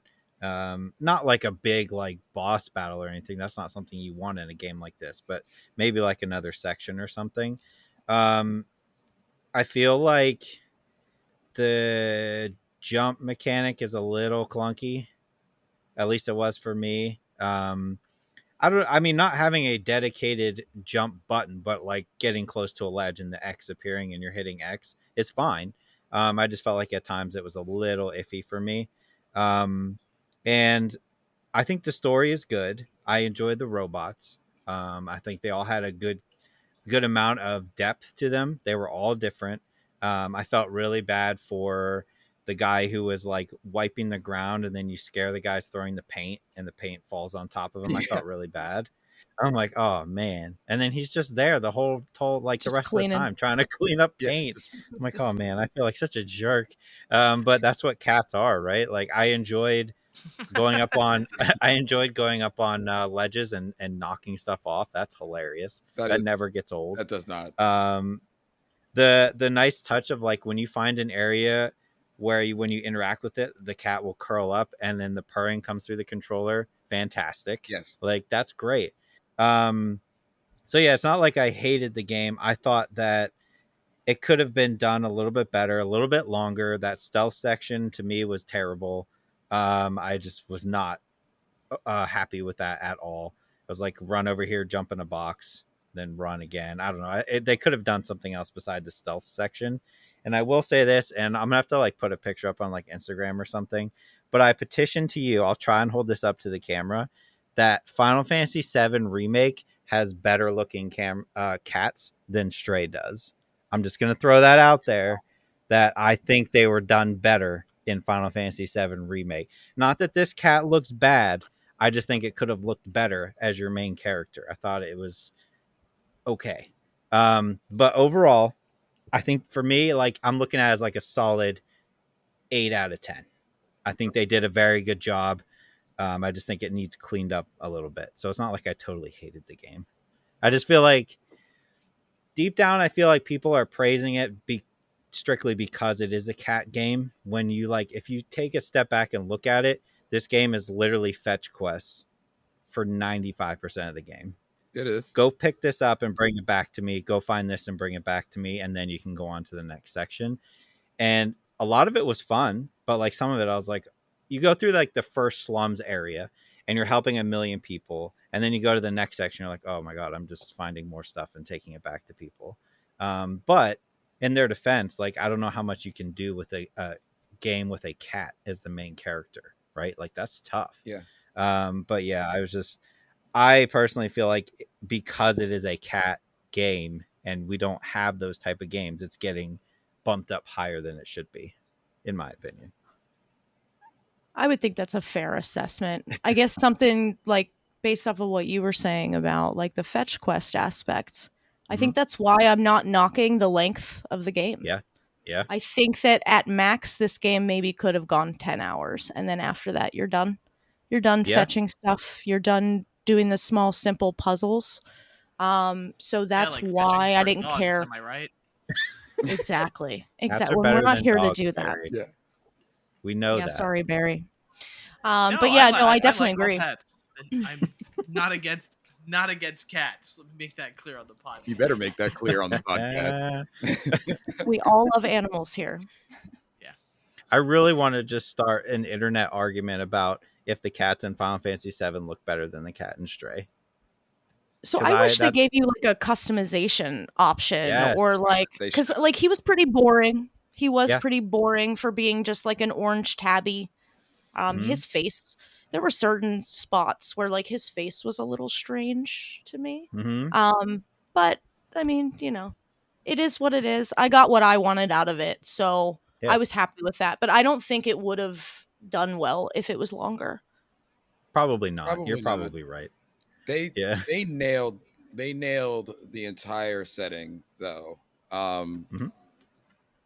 You bring up a good point about the cat itself, but the setting is what really got me. I have not used the photo mode on my PS5 nearly as much as I did in this game. I was actually stopping and taking pictures because everywhere you went, there was just a beautiful backgrounds. Like whether you were in slum, sewer, or at a reasonably better looking place to live in terms of Midtown, and I don't know. They hit that. I agree with the cat thing though. Like it's the tabby was okay. They should have allowed you to customize it. You should have been able to do at least maybe 5 or 6 different breeds. They didn't have to make it insane. They didn't have to make it a cyberpunk customization. But right? Isn't it crazy we still talk about cyberpunk from time to time? Anyway, there's just so many different things you can bring cyberpunk into to describe something that you're talking about. Anyway, but they hit it in terms of the city. The city was what did it for me. That's what really I loved being a cat in that city is what I'm saying. To put it in a sentence, I think that's fair. It's a very good game. Yeah, I think it would have been a really cool spin to like, and this is just like taking other stuff from other games, but like Craig will know this, like NBA, where you kind of plaster your own like human face on a monstrosity. It would have been fun to maybe take a picture of your cat and have the game, at least like in Vader's case, make the cat black, or at least make it maybe some sort of similar color style to make the game a bit more personal to you. Yeah, and I think in general what the game can be commended for is the fact that there are a ton of people playing Stray, because it's different from anything else that we usually play as. And I have to commend it for that, because it's Stray. You know, we're used to having a dedicated, you know, jump button, where Stray, instead of that, tells you, okay, you can jump here, but only when it says X. Mm-hmm. Do so. And I think that's something that's different. I also think that Leanne's right. Like, being a cat, you kind of have to change your thought process on how you solve things. Getting into a barrel to move it, like, that is something that is different. Also the fact that, like, a lot of the times in gaming you play as humans, where like an awning or like a fence rail stops you from moving. In this game, you can just walk in between the fence rail and jump to the next portion, and like jump to your next portion. Which, like, that's that thought of game design, and also like how dedicated they were to be like, you're a cat, where this, you know, a simple awning or fence rail shouldn't stop you from moving around. So you know, they definitely put a lot of thought into it. And yeah, all you guys did hear me was bash the game for the middle portion of the thing. But, you know, Craig's right with, I feel like a lot of attention to detail went into the backgrounds, and like how pretty and lit up they were, and how like different they made the city, where I thought the cat probably would have looked better if you'd spent more time on the cat, where you should always spend more time with the cat. Like it would have matched like kind of the beautiful design in the city that you were in for it. I do think it missed something, and I'm not sure if you guys caught this, or maybe it goes into like a memory, because I didn't get all the memories for the game. Maybe you guys do, but there's a portion where B12, right before the ultralight light breaks, and I guess that's a spoiler. B12 is like staring at a huge eye and is like lost for a second before like the cat dies. For me, because I didn't find whatever memory was left of it, I don't think that was ever expanded upon. Like, why did he just stare at it? And, you know, had he not broken concentration, you know, maybe you still would have had the ultralight later on. But I feel like there's like that particular thing. I was like, oh, what happened? Like, why? You know, why did you just like leave, you know, me, the cat, to almost die, and then, you know, you break the light because you were trying to save me, kind of thing. Are you talking about like the big thing in the hole? That's what you're talking about, like the weird, like the eyeball thing, big eye. Yeah, because there was the eyes, yeah, that and then there was eye. the big eye. Yeah, the one that's like in a hole. Yeah, that's kind of like in a middle. Yeah, it's in the middle. What was that? They didn't explain that either. Couldn't tell you. Nothing. No, they didn't. They didn't explain the whole purpose of it. They were creepy. Yeah, I wanted to know what it was. Yeah, I was like, that looks cool. What is that thing? I don't know. They would... Yeah, because like you get an explanation for the Zerks and like right. what they're. I thought that made sense, but when we get into the eye, you know, you're feeling a little bit like, at least this is how it made me feel, where I'm feeling a little bit uneasy because the eyes are like. I really wish they would have programmed to have it follow you as you go through the level. The eyes like make contact with you once and then they kind of stop. Yeah, it would have been so like eerie to have the eye like follow you around. But it's just like that type of thing. Like I guess all we're supposed to know, it's probably a mutation of the Zerks in some way. But it would have been nice to maybe know that information, because it's something that, you know, is kind of like this unexplained thing that I was definitely interested in figuring out. Yeah. Or like at least learning about it. True. Yeah, I wanted out of this solid game though. I wanted out of the sewers when I saw those eyes. I was like, "Are you kidding?" I was like, "What are these things?" Oh, I wanted more eyes. They could have made this game really creepy, and I would have been okay with it. Yeah, I thought that's where they were going. I was like, "Oh, we're about to get like to super creepy." Yeah, exactly. Mm-hmm. You're good. Until Autopsy Simulator, you're good. Yes. I did watch the trailer for Autopsy Simulator. We did. And I'm going to tell you right now, nope. You're doing it. Why? I don't know what it is. Like, I don't mind the mystery portion of things, but it's like the whole like really realistic, and I don't know why it bothers me so much, because I'm used to like violent games and seeing like blood everywhere, but it's something about cutting up a dead body and how realistic that game looks that is kind of like it irks supposed me to a put you little on bit. edge. Yeah, that's the point. I love every second of that preview. I want it in VR like now. Oh gosh. Yes. I don't know Could you about imagine that in VR. VR? Oh, that'd be rough. Yes. Oh, That'd it's be definitely so gonna be in good. VR. It's It definitely better gonna be in be. VR. Well, It should when be. it comes out, you know where I'll be. I'll be doing autopsies. We watched a guy do a 15 minutes playthrough of it, and Yeah, it was I like a watched one demo. too. it was a demo, Yeah. and it was great because it was like 95% the autopsy itself, but things would happen. Like the lights would go out and stuff like that, and that's what we're here for. And they're all based on true cases. Yeah, the sound when you're doing the autopsy and then they're like, all right, I need to crack the ribs to get inside. Yes. I was like, oh Yeah, so gross. Yeah. I'm even right now, like, because I watched that demo, the 15-minute one, and I'm like, oh my god. they apparently all the cases are based off of real like type cases of why you're doing autopsies, and they met with oh my gosh, like not undertakers, but I'm like forgetting the medical term. Medical examiners, like coroners and stuff. Yeah, that's it.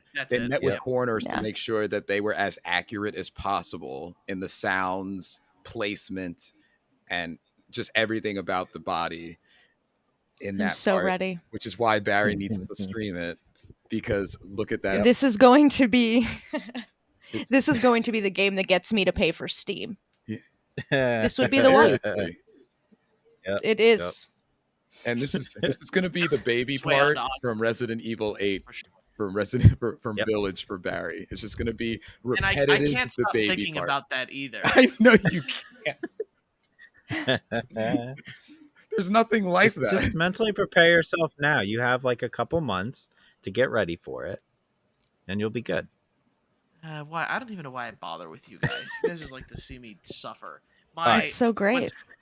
Well, one of the things I do want to say is, like, the podcast last week went over really well, to the point where my brother texted me and he goes, "Why didn't you use your red button on Scorn?" And I went, "I hate you." You didn't fight hard enough for Scorn, Barry. You gave me Scorn. That's your game of the year. Yeah, for real. He didn't want it. Whatever. You're right. I don't want it.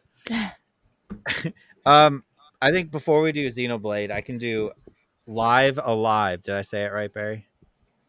Live Alive. Yeah. Live because I don't have a whole lot to say. I had no idea that it was a remake of an older game. I guess it never came over here, but it looks really good. Has that kind of Octopath Traveler type of feel to it. Different type of combat where it's like, it's not like a XCOM, but it is like grid based. Which I did not know, but I think it works pretty well. I like the idea of having all these different stories and different characters, and you just pick one and go. And if you want to back out and swap into a different story, you can do that at any time. And you just complete all their individual stories. I don't know if I'm going to finish it, especially now that I'm like trying to play Xenoblade as well. But I think for a remake, like remake, I don't even know what you call it. I guess a remake. I think they did a pretty good job. I just am not sure if it's 100% my style of thing that I'm going to want to play. This is something that, Barry, you would probably finish in like a weekend, I'm going to say. Yeah, I do know that the stories are pretty short. Yeah. Because it's like chapters where you get to play, and then eventually there's like this big lead up. I have no idea what the lead up is actually. Right. And they're all super different. Like I started with one where I was like a ninja, and I had to infiltrate this area, and my specialty was I could turn myself invisible. So like you had the option to either go through and fight everybody, or you could kind of go invisible and let them walk past you. But like each one is so completely different. There's like a Wild West one. There's future. There's in the past. It's pretty cool. But again, like I don't know. The story wasn't like grabbing me that I was like, I need to finish this game. Mm-hmm. But I think the concept is very, very cool. So if that like intrigues people, then they should check it out. If it doesn't, I don't think there's enough there that's going to like pull you in if you're not like 100% invested in the story. But yeah, that leads into Xenoblades if we want to go into that. Yeah. I can talk about Xenoblade. Do it. Yeah, you want to start, Barry? Why don't you start? Yeah, I guess it is my game. For the first portion of Wait, did you win this very one? well. He won this one. Oh yeah. Okay. Yeah, I talked about it, but I Okay. think I made more of an argument just for Barry, which was half my arguments last week. I was like, well, but Craig's got a jersey that says Dead Space under his other jersey. I'm gonna look up the Metacritic while you're talking about it, Yeah, Barry, go so I ahead, can Barry. see where you're at. Should be sitting at 87. Okay. Now, All right. with Xenoblade Chronicles 3, it is different. This game you don't have to play the previous games for, and that's what I do like about Xenoblade is that the fact that the 3 games that they've made you don't have to play the other ones for. Yeah, it gives you a little bit more lore into like the world and how it works. But they really are very different significantly. And you have the score up, so I'll let you probably 89 right now. Oh, it's even better than I thought. Yep, you're good. So, Xenoblade Chronicles 3, the combat is a lot of the same, and this is going to be a game that you're probably going to know if you like it very quickly. Like, there is a long while where there's a bunch of cutscenes, you get to play a little bit, and then it's a bunch of more cutscenes. Oh, I skipped them all. Yeah, so how the combat sort of works is it's this auto attack sort of thing where you get into combat and your characters are all automatically attacking, but then you manually control the skills. And, you have a healer, a tank, a ranger, like a ranged class, a DPS class. Like, everything is very segmented to where it's pretty easy to understand. It just comes with a lot of, like, learning of the combat system and how it works. I've played Xenoblade, and I've played 1 and 2, so I know how it works. So a lot of the tutorial doesn't bother me too much. I want to see how YouTube feel about that once I get more into it. But I like this one better than Xenoblade 2 because, like, I'm not stuck with the annoying Rex character from Xenoblade 2. And a lot of people had an issue with the character design of Pyra and Mithra from Xenoblade 2, and I'm not sure how much you played those guys, but, like, those 2 girls were, like, really overly sexualized for the sake of just it's anime, I guess, is what the sake of it was.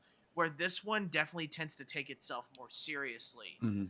The story and how this world works is all of these children like live to fight and fight to die, or it's like live to die, fight to survive. I think that's what it is. Yeah. But each of these characters have 10 years of lifespan, where at the end of your 10 years, you just technically get sacrificed to your queen. And this is all very early on, and then you and your ragtag, group of people are looking to like kind of break away from that mold and go a little bit further away from like, okay, I don't want to die after 10 years kind of thing. So it tends to take it to where it's a little bit different, where it's a lot of the time like all of these like places are constantly at war, and they're kind of just making children fight each other. Yeah. So it has like a dark premise, kind of like Tales of Arise.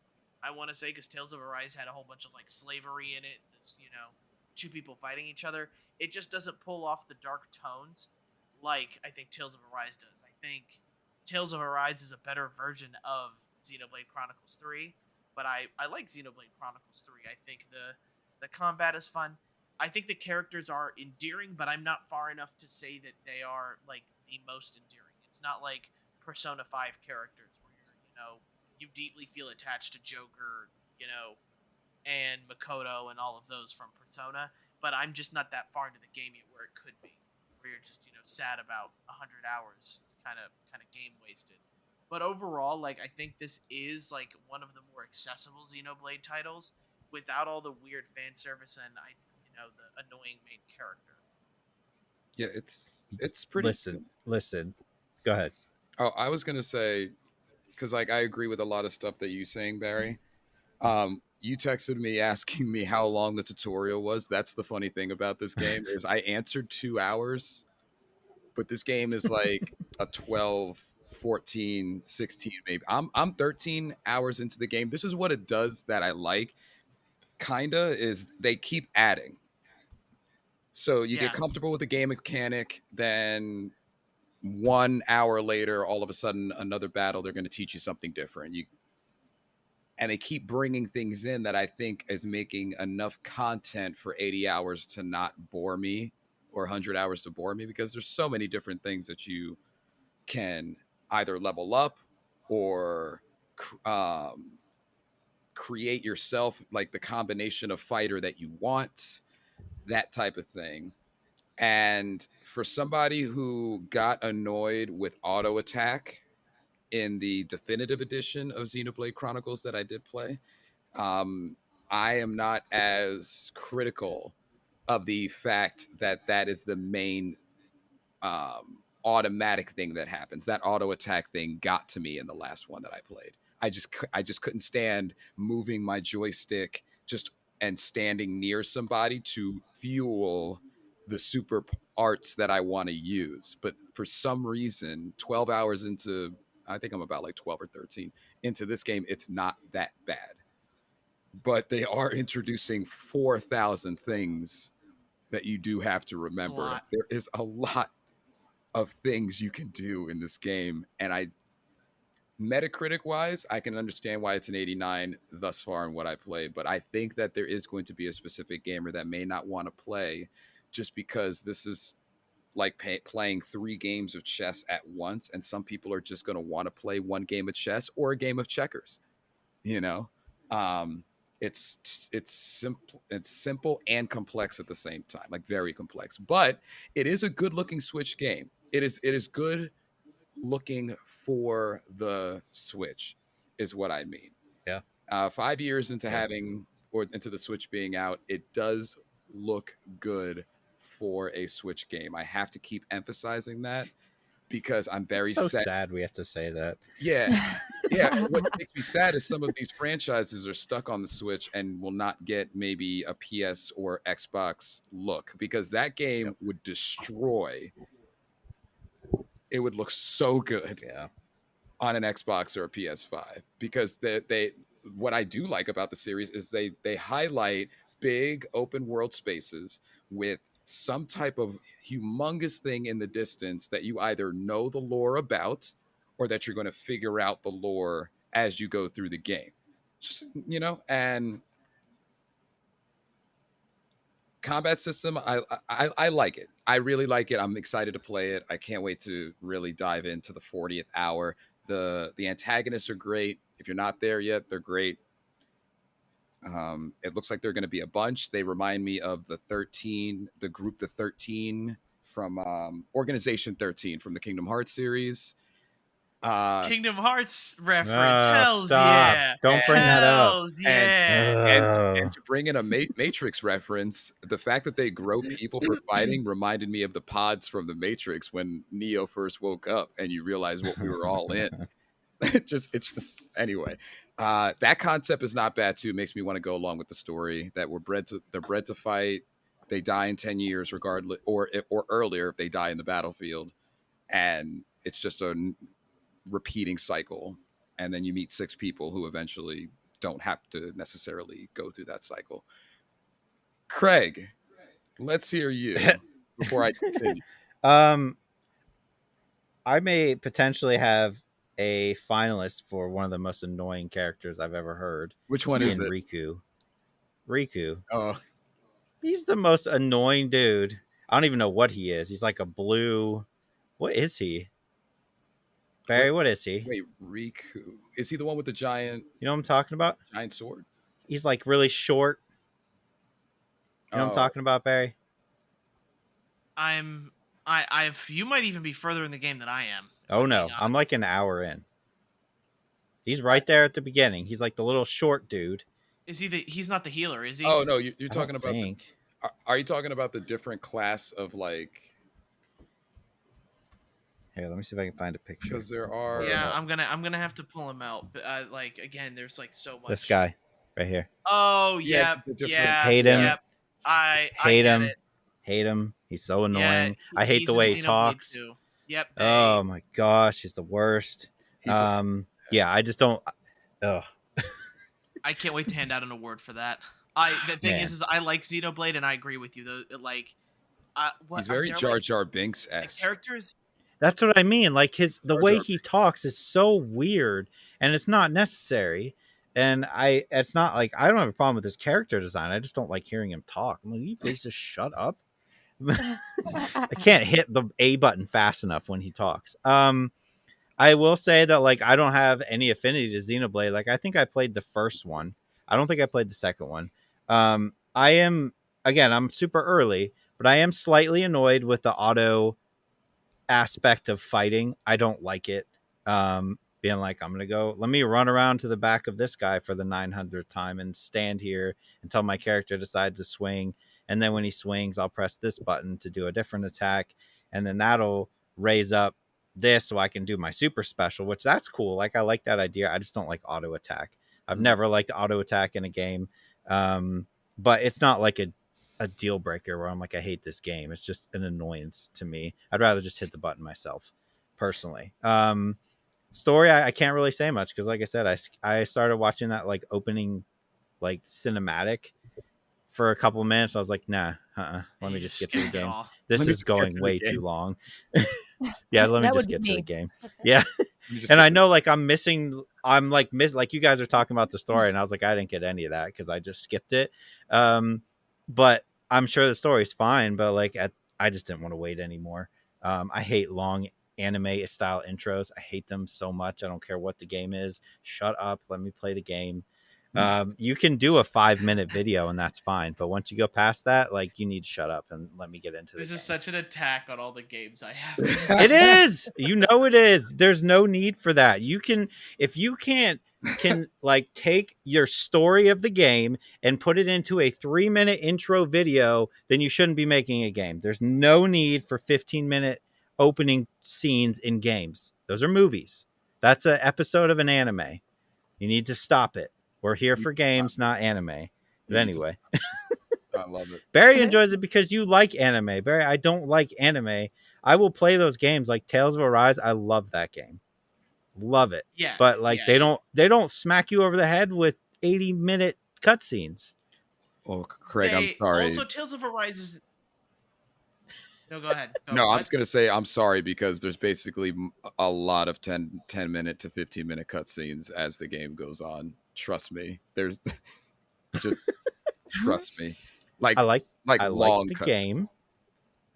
I like the style of the game. I like the combat, minus the auto issue. I just don't need that long of movies. So I'm going to skip every single one, which means this 100-hour game is going to be a 20-hour game for me. It is. See, like for me, I can't imagine doing that because like, and I'm going to use Persona 5 as an example. Which sucks. Imagine playing Persona 5, but then skipping all of the cutscenes. Persona 5 is one of the worst games ever made. Don't take that dare. back. You take that back. Say such things. You take that back. It's not good, guys. It's not good. There's better games out there. Like Scorn. Well, yeah, there's better game, but that's all a matter of opinion, really. I'd rather play Kingdom Hearts than Persona. Really? Oh yeah, 100%. I guess the combat is a little bit more hands-on. It kind of gets you like to each part of it. But yeah, it's just like I know what they're trying to do, and that's why like on Friday I had asked Craig about how long the tutorial is. Because I didn't want to have people just sit through a 2-hour cutscene where I'm just sitting there paying attention to what's going on. Right. So, like, I've played enough of these games to know what's going to happen and what's going to throw at me, and I know the whole point of it is to get me to care about the characters. Yeah. And like for Craig, who's 13 hours in, he cares about the characters. If he's 13 hours in, like you know, how much of that was videos? Of your 13 hours, how much of it do you think was videos? Like 12. cutscenes? I mean, I'm going to maybe Leanne's just joining in on the sandbagging here. Yep. I'm going to say... I love Persona 5, though, so... Maybe 3. Thank you. Maybe 3 out of 13. Yeah, because... Like the only time it was okay was Metal Gear. Only time. Yeah. I agree with you. And... I beat like the first major boss. So like the first boss is a series of fights, and this doesn't ruin it for you by saying that, but it is a series of fights that get gradually crazier, and there's like a 5 or 10 minute cutscene in between them. the fights. It's not necessary. And then there's a big one at the end of the fight to show everybody what happens to the group and how mad the big bosses of the entire game are that battle was won by the player. Game. So it's like that kind of thing. They do this in Kingdom Hearts. Like you beat a boss in Kingdom Hearts, and then they show a decrepit scene where if you're in the first Kingdom Hearts, they'll show Ursula and everybody around the table like, "Man, looks like the genie couldn't cut it." Man. Or if in the later Kingdom Hearts, it's the Organization 13 all sitting maniacally with their hoods on. Like, I guess skipped that. I guess yeah. How could you? I did. You could just I totally skipped that. You monster. Nobody, despite what Barry may say to all of you, nobody completely 100% understands the lore of Kingdom Hearts. And don't sit there and say you do, because it's so convoluted and so full of itself. The only thing that matters is there are Disney characters and Disney worlds that you go to, and that's it. That's the lore. You just have to watch a 3-hour video and you'll understand. You still don't understand it. Yeah, you do. No. Didn't realize I was coming on this podcast. I found a stray. Childhood games. Bus Simulator. I'm done with Xenoblade. I'm throwing it in the trash. Bus Simulator. Yes. Everybody knows my love for simulator games, obviously. Yes. And when I saw that Humble Bundle had a bundle of simulator games, I jumped all over that, which included not just Bus Simulator, but Fireworks Simulator, Construction Simulator, Airplane Simulator. Power Wash. I already have Power Wash Simulator. I'm interested in Fireworks Simulator. You'll have to talk. I haven't tried it yet, but I want to. But let me just tell you that Bus Simulator, all these games are like jobs that I would never want in real life, but the act of doing them in a game is great. Like Trucking Simulator is awesome. But Bus Simulator is great because there's so many things that go into driving a bus that you don't think about. And it's like, you have your tutorial and like, this is, all right, turn the bus on. Now you got to hit all these lights and all this stuff that goes into just turning a bus on. But then you got to go with like, all right, I'm going to go to this stop. Oh, there's a guy in a wheelchair. Hold on. I got to put out the ramp and then let him get on. And then here's a guy up here saying he needs to buy a ticket. Let me give him change real quick. And then, all right, they're all on. Let me go close the door. Guess what? Somebody's standing in the doorway. So now I have to get up out of my seat and walk back to this lady and tell her to sit down because I can't close the door. It's that kind of stuff where I'm like, this is great. And if there was a way that you could, like, you literally go up to him and like click your mouse and then it'll pop up that says like, please sit down. If there was an option just to add like a microphone thing where I could just be like, shut up and sit down, and they went and sat down, that'd be the best game of all time. Yeah. But I just like the idea of like, yeah, you can customize your bus. That's fine. You get like people's different businesses that you can put on the side and you get more money that way. They take money away if you speed, if you hit potholes. Every once in a while when I need a break, I'll just go full on and just hit everybody and run off the road because why not? Why not? But yeah, it's a good relaxing time.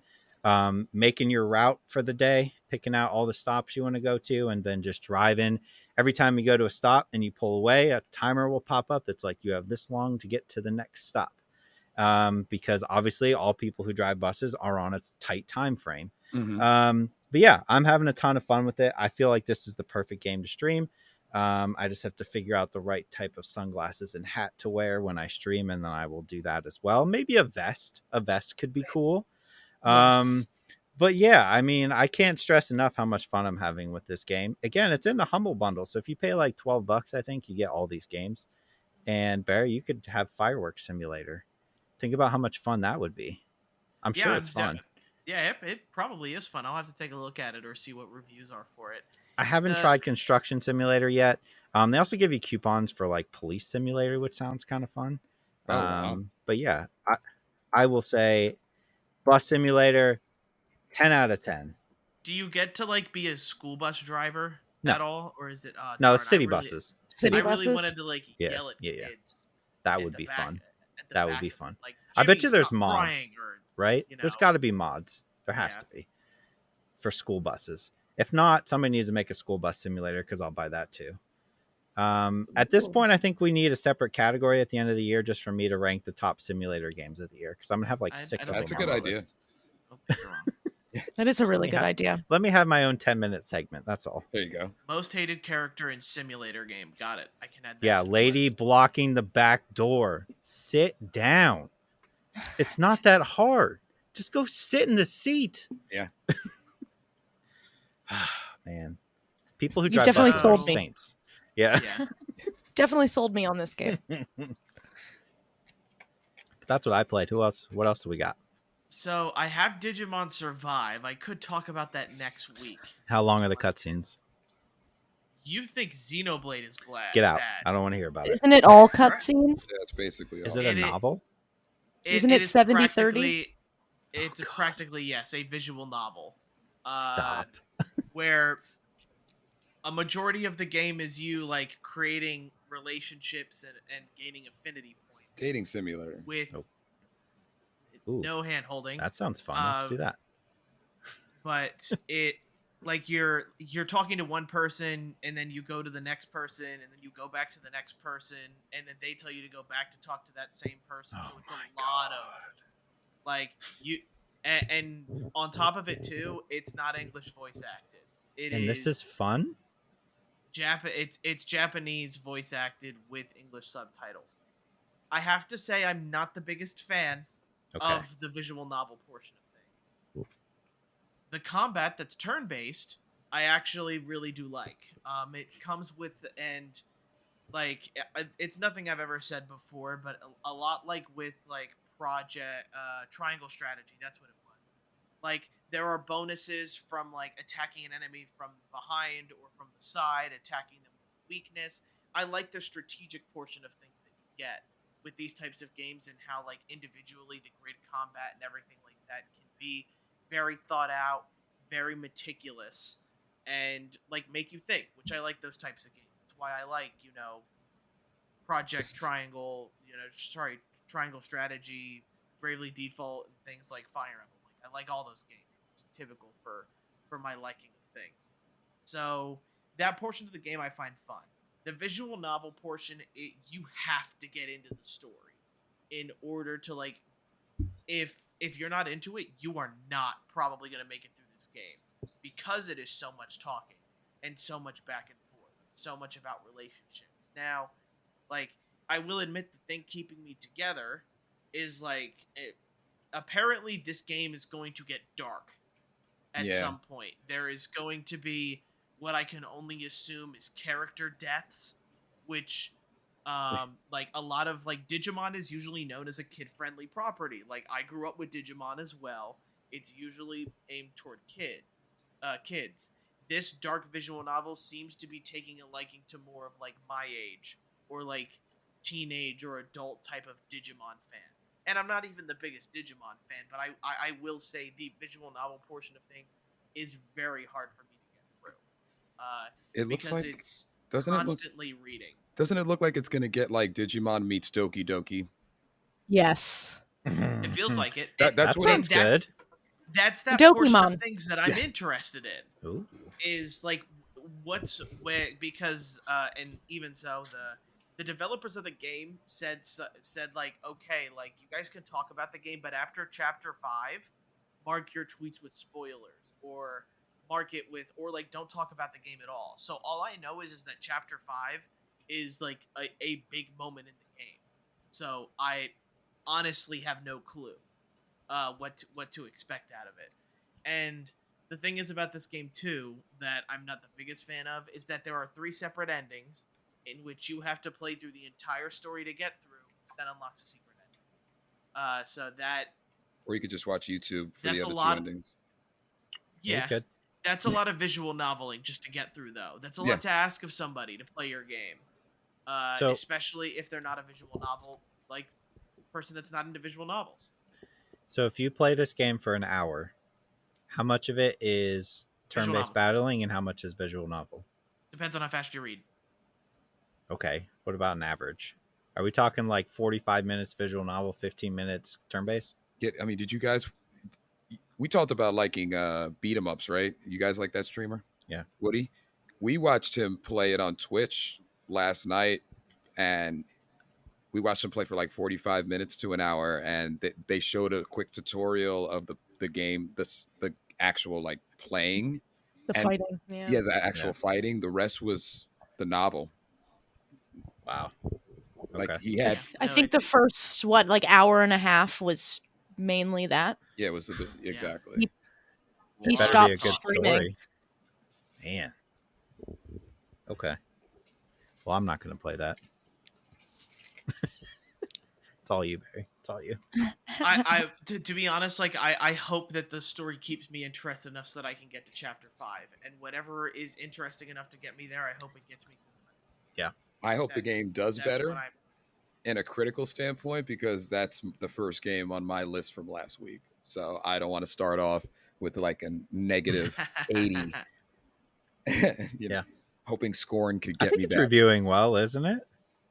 I haven't seen anybody post I'll look reviews, it up. and I follow a lot. Well, like wasn't I know, it not reviewed as of yesterday? Yesterday there was like I'm not pretty even a sure, Metacritic yeah. review, but I don't know what happened. Oh, yeah, yeah, there there shouldn't isn't even be a Metacritic review. I know user that user review is 6.7. 6.7. So Yeah. the user score, keep in mind, Craig, is usually pretty low. Yep. To be honest, Craig did say anime games do review pretty good, so I'm just hoping you're on that side. Yep. Of anime games, is that as well. But yeah, like it is strange that it doesn't seem like a lot of journalists got this game early.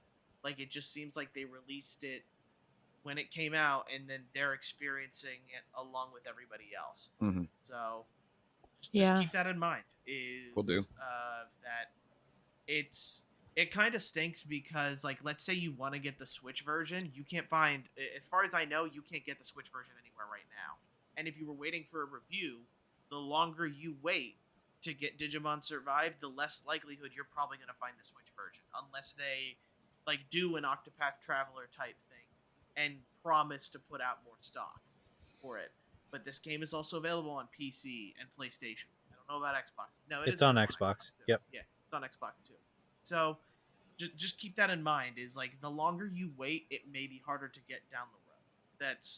That's all. That's why like this pre-ordering thing that we mentioned earlier could be something that's important to a lot of these games in the end. But yeah, it's definitely not a game Craig would play. But that's fair. I hope I know my limits. Yeah, and that's good. It's just that I hope that this story like pulls people to continue to play the game, because people are going to get this game and be like, oh, like I'm just reading a book kind of thing. So yeah, but you mentioned chapter 5 or whatever halfway through or whatever, and now I'm interested.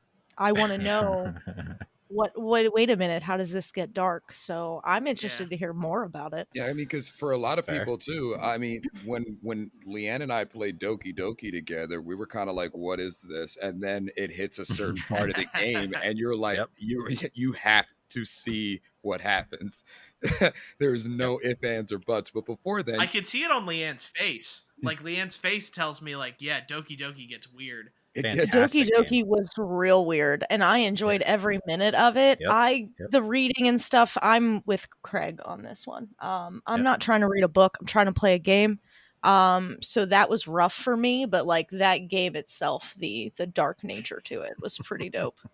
It's so cool. I'll have to let you know. I'll have to let you guys know how it gets when I get to chapter 5. And if it's something that like is crazy, I'll let you guys know how it is then. Okay.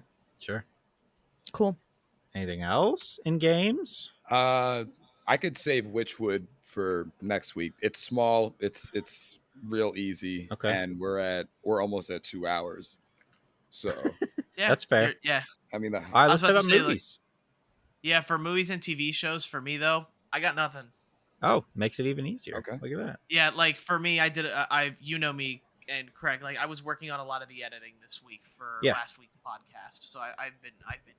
So it was fair. You guys that I will allow you. You know, sorry, not allow, but you guys should go and get into that stuff. Yeah. Go ahead. We watched The Bear. Yeah. Yes. Holy cow! First of all. Wow. Just wow. First of all, I don't know why I'm starting with this, but I'm glad there's a second season that's already announced that it got renewed for. Yeah. Yes. For a show.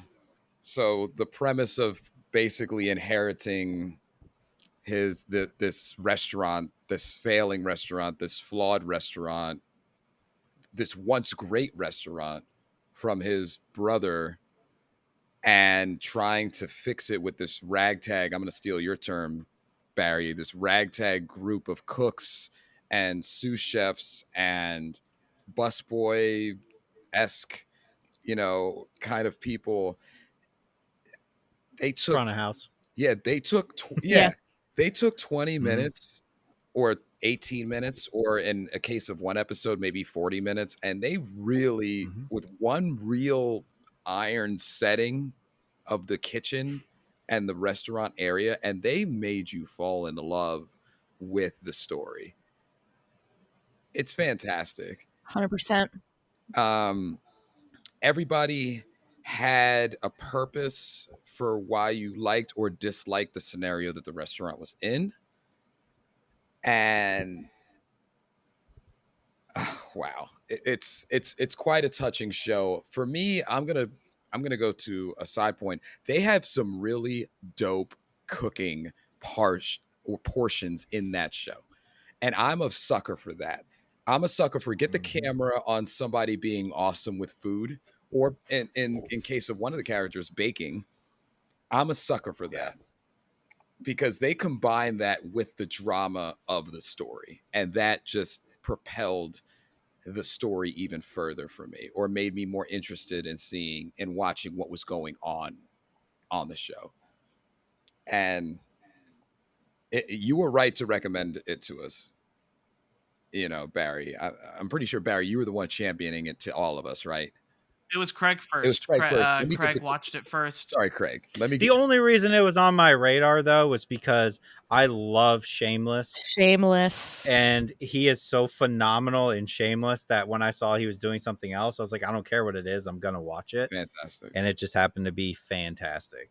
Yep. As soon as I saw him and the preview for it before it came out, I knew I was going to love it. It even has a similar vibe to Shameless. It's almost like the same character. Yeah, they plucked his character out and put him in a different scenario. I think for me personally, to have a short amount of episodes the way that they do and the way they make you fall in love with these characters. Like there's 3 characters that I can think of immediately that like I can't wait to know where they're going with this. Like what is the next step in this restaurant? What's going on? I come from a kitchen background, so this one hit home with me. You really do have a camaraderie with those people that you spend all of that time with. They really are family. And I think this really captured that. Also, I'm just really into the whole vibe of like kind of the seedy side of Chicago. They did that with Shameless also. So I'm looking forward to that season 2. Yeah, that one episode I know we talked about. It was the episode. It was the shorter episode before the season finale where he like the fired 12-minute episode. Yeah. Yes. It was. That's my favorite. Wasn't it a one shot? Did it look like a one shot episode? Yeah. Because I am a huge fan when I find out that an episode is one shot, or when I find out a movie like Birdman, for example, is done with minimal or one shot. I immediately take notice. There's an Always Sunny episode like that, which I think was paying homage to at least maybe Birdman or something. But I am a collector of those type of moments in film, in particular. And the one that Goodfellas is the one that stands out for me. Yes, when that one scene that's where he takes her to dinner and they walk through the kitchen and to the actual table that gets prepared for them at that. Yeah, exactly. So incredible. So that episode in particular, I mean, you could point out things about every episode that are great, but that I know that had to hit home for anybody that spent at least 2 minutes in a kitchen. The quitting on the spot, or the firing on the spot, or the tensions rising and somebody walking out of the kitchen in that moment, and the short staffed aspect, or the even though you have all your staff for that evening, just having something go wrong, like 80,000 orders because homegirl turned the online ordering accidentally on at the last moment. Like that was a good way for them to get put to the fire. and for everything to fall apart, because the other episode spent so much time creating this camaraderie and everybody was really coming around. I forget who the Hispanic lady, what her name was, but she's finally around. She's wearing the apron. She's on board with the system. And even though the system was changed by Carmi, and that episode just threw them right back to the first, to square one. That's what that felt like to me after all of this. What they do with the second season, it could be subpar. I don't care. I don't think they can make it subpar, but I don't think so. There's so much more you can do with this. There's still so many places you can go with it. Yeah. And Richie, Carmi, and then the name of the girl who's escaping me, like the one with the real established resume who came on. I'm forgetting her name. What's her name? Yeah, I'll look her up real quick. Greg will be bringing it up. I will say, I'll say what you say about like the second season though. I really like the way the first season ended, and it kind of ended perfectly for me in a way where I can just assume my own ending for what it is. I am scared that a second season that like how do you create the same drama? Because their whole drama thing was like they're incredibly in debt. No matter what Carmi does, everything just seems to go to crap. Now you've got a ton of money. You know, I guess really it's all about the group fighting about what to do with that money, most likely. Yeah. But I just have to hope that like it does follow in the footsteps of season 1. And that's what worries me about season 2, is that I liked how season 1 ended in my own head, and I can draw my own conclusions. Where season 2 is now going to come in, and we have to see if they can create that same amount of drama and tension. Right. Sydney was her name. Sydney. I'll tell you what. Always learn your mom's pasta sauce recipe as well. That's all I'm going to say. Craig, take it away with what you were going to say. I think too, Barry, to your point, like the amount of money they found when he's talking to Sydney about like how they're going to transform the restaurant. At no point did he say about paying off his debt that his brother left him with the guy who's involved with, I'm assuming, the Chicago mob, right? Yeah. So like you can't do both with that money. So I'm assuming that's where the tension's going to be, that you either pay him off and still have this rundown restaurant, or they do what he wants to do, which is remodel the restaurant, and you still haven't paid him off. So I'm assuming that's where they're going, but I agree with you that I would have been fine with it being just one season and you just kind of choose your own ending, but we'll see what happens. And then also, I know this ties in for me specifically. I'm going to say like 90% of people who have worked in the food industry. Barry, I know you've worked in the food industry. You may not be in this 90%, but I could remember and taste and smell the amount of cigarettes that were smoked when you're cooking and doing all this and you don't have time to eat. So like, I appreciated the fact that they highlighted just how many cigarettes get smoked in the food industry. It's insane. But like, it's just a touch that I'm like, man, the amount that went on is incredible. But yeah, I just think every little detail was spot on. Yeah, because they did highlight that too. Like that was a part of the reason of why there was a kitchen fire. That was some of the deepest moments between Richie and Carmi tend to have happened out the back, when sometimes the brothers were speechless and then said something to each other. Like they really highlighted those moments. And yeah, you're correct. That's a big part of people's experiences in the food industry is having those moments. Your 5-minute breaks outside. Yeah, literally the only way you got a break was if you smoked. If you didn't smoke, you weren't getting a break. That was the whole thing. People pick up smoking just which is why I did it. I could get 5 minutes to not have to do anything. Yeah, so well done. Great show. And there's the little things like that they nailed. And I agree. It can't wait. Can't wait. And I don't know how you do it with that little amount of actual cinema time or television time that they had, but they did it. Yeah. What else? You got more? So I mean, you guys watched something else, didn't you? Yeah, we did. We watched a found. Yeah, we did. We're big on found footage scary movies. Ooh, I love found footage. We're Love them. getting our Halloween time a little early, so we watched The Sacrament. Yes. Essentially, the storyline is there's a brother and sister in a wealthy family. Sister has the classic wealthy family drug problem, and she finds God to basically get over that drug problem. And through that, she finds a group of more radical, Old Testament God-fearing, led by one gentleman. And this group eventually finds a desert island or some type of away from civilization so that they can create their own Christian world, Christians living off the land type of thing. And the guy enlists two, what would you call them, Leanne? Like, they weren't like they were reporters. They weren't debunking necessarily reporters, but they were reporters. No, it was Vice. Actually, it was a mockumentary of found footage. They were a Vice crew that had linked up with this gentleman who was looking for his sister, and he received a letter from her. So they decided to go with him to check out this area. It was more of like a family reuniting aspect. They weren't looking for anything creepy. Like, they had no weird intentions going into this. This was just a normal, hey, we're going to reconnect these two. Obviously, there are a lot of twists and turns that take place throughout. This has to be one of my favorite found footage movies I've seen. It's definitely yeah, and that is really hard for me to say, honestly. I've always been a fan of Blair Witch Project. I'm really big into Unfriended. Yes.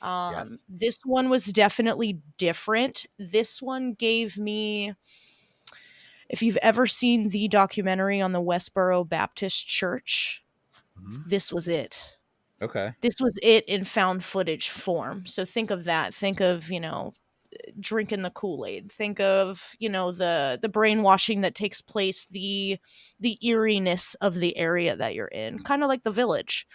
The whole town was like, you're out in the middle of nowhere. Exactly. And you're cut off from everything. They did a really good job of mixing the goriness, because there wasn't a lot of gore necessarily, with the terrifyingness of the situation. Like, they made you feel, there was maybe 5 minutes where we didn't move or make a sound. Yeah, we were just so wrapped up in that moment. There's definitely a moment where that happened. Yeah. You feel the tension from the beginning, because she's supposed to be part of this Christian group and the settlement, and they have to take a helicopter to the island, and the helicopter, like, they have an agreement of when the guy's going to come back and get them. But the first thing they see is people with guns at the gates. So you're like, what are they keeping out or what are they keeping in, kind of thing. And from that moment on, as you're watching this, you are fearing the safety of the three men and the sister that they're looking for. And that's what keeps you on the edge of your seat. And then from there, it's just, it's great. They do a good job kind of showing you around the place, but there's something beneath it. You guys should definitely watch it. Unfriended is also one of my favorite found footage scary movies. Yeah. In addition to Blair Witch, because Blair Witch almost started or at least really propelled the found footage. Because if you want to look back, you could find found footage attempts in scary movies in like the 70s and 80s, but like Blair Witch, Britney Spears did what Britney Spears to pop. It's like kind of like the same thing with like what Blair Witch did to found footage. And I suggest, if you're one of those people who doesn't have a scary movie or a new one, but wants a good one, because that's what we're doing all the time. We're trying to find like a new, good, scary movie, and they're hard to find. Definitely recommend it. And if you're a person who likes that cult scare, like that real cult scary kind of vibe, because there is a specific vibe that a cult movie gives in terms of thriller and terror. Definitely recommend it. It's called The Sacrament. We had to watch it through Tubi because that was the only place it was on. At but least it's for free. At least on for free. Yeah. And we weren't going to buy it because you really can't put your money towards like that leap of faith that a scary movie's going to be good anymore, unless it's like especially horror movies. Exactly. Yeah, and like some have a tendency to overstay their welcome a little bit. I think this one ran for like an hour and 45 minutes, maybe. Amount of time. I think that was more than enough. Time. Yeah, it wasn't too short. It wasn't. I'm gonna check that out for sure. Yeah, I think you would like it. Yeah. Okay, I'll check that out. Okay. Is there any other ones? Those are the two that stand out. Okay. We did a lot. All right, I can just run through my 3 real quick here. I did watch The Gray Man on Netflix, which was like the Russo brothers' huge $200 bazillion Netflix movie, with Chris Evans and why am I blanking on his name? Ryan Gosling. Yes, Ryan Gosling. I feel like this movie's getting a ton of hate, but it is what it is, which is a straightforward action movie. It gave me a lot of kind of like Winter Soldier is like prime Russo brothers for me, and like that's what this is to me. I think it does what it does well. I didn't expect a whole lot out of it. I enjoyed my time with it. There's a action scene on like a train that I thought was fantastic. I'm not really sure where the hate's coming from. I don't know what people expected out of this. But again, it's a Netflix movie you put on a Saturday night and you just have a good time with it for 2 hours. It's a popcorn movie. It's our Barry and I's go-to, right? Like that's what we want. We just want to have fun. It doesn't have to be super deep. I don't have to think about a million things. Just let me have fun. So I would say it's a good movie. Don't know if it'll end up in like a top 10 anywhere, but like I would watch it again for sure. The other one, I mentioned it last week, but I didn't go over it, was I did watch The Black Phone. Yes. Ooh. I want to see it so bad.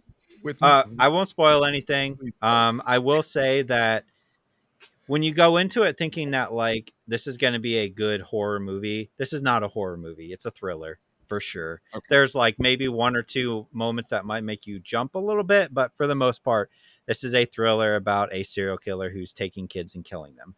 I don't really want to say too much other than that. If you've seen the trailer, you know the aspect of the black phone. But I will say that this movie to me was phenomenal. Yes. I enjoyed every moment of it. It's probably going to end up on a list for me this year for sure. Ethan Hawke killed it as a serial killer. Just absolutely killed it. Again, people were saying like their criticisms are like, oh, it's not scary. It's not scary. There is a, again, no spoilers or anything, but like there's a shot of him. If you watch the trailer, he wears a mask, right, over his face. And he changes that mask a lot. It has different looks. Oh, good. But there's a moment where he's sitting in his kitchen and he's kind of like lounged back and he's got his mask on. He's got no shirt on and he's just like sitting there. And it's just the most terrifying thing. I was like, oh my God, this guy is incredible. Like at what he's doing, pulling this off, this like terrifying look. But yeah, absolutely loved it. Cannot recommend it enough. I think it's going to be on one of the streaming services very, very soon. Yep, Peacock. Yeah. 45 days. If it's not up yet, it should be very soon. 45 days after the movie release is when it goes to Peacock. Right. That's what we're waiting for to watch it, to be honest. Fantastic. August 4th. Yeah. Yeah.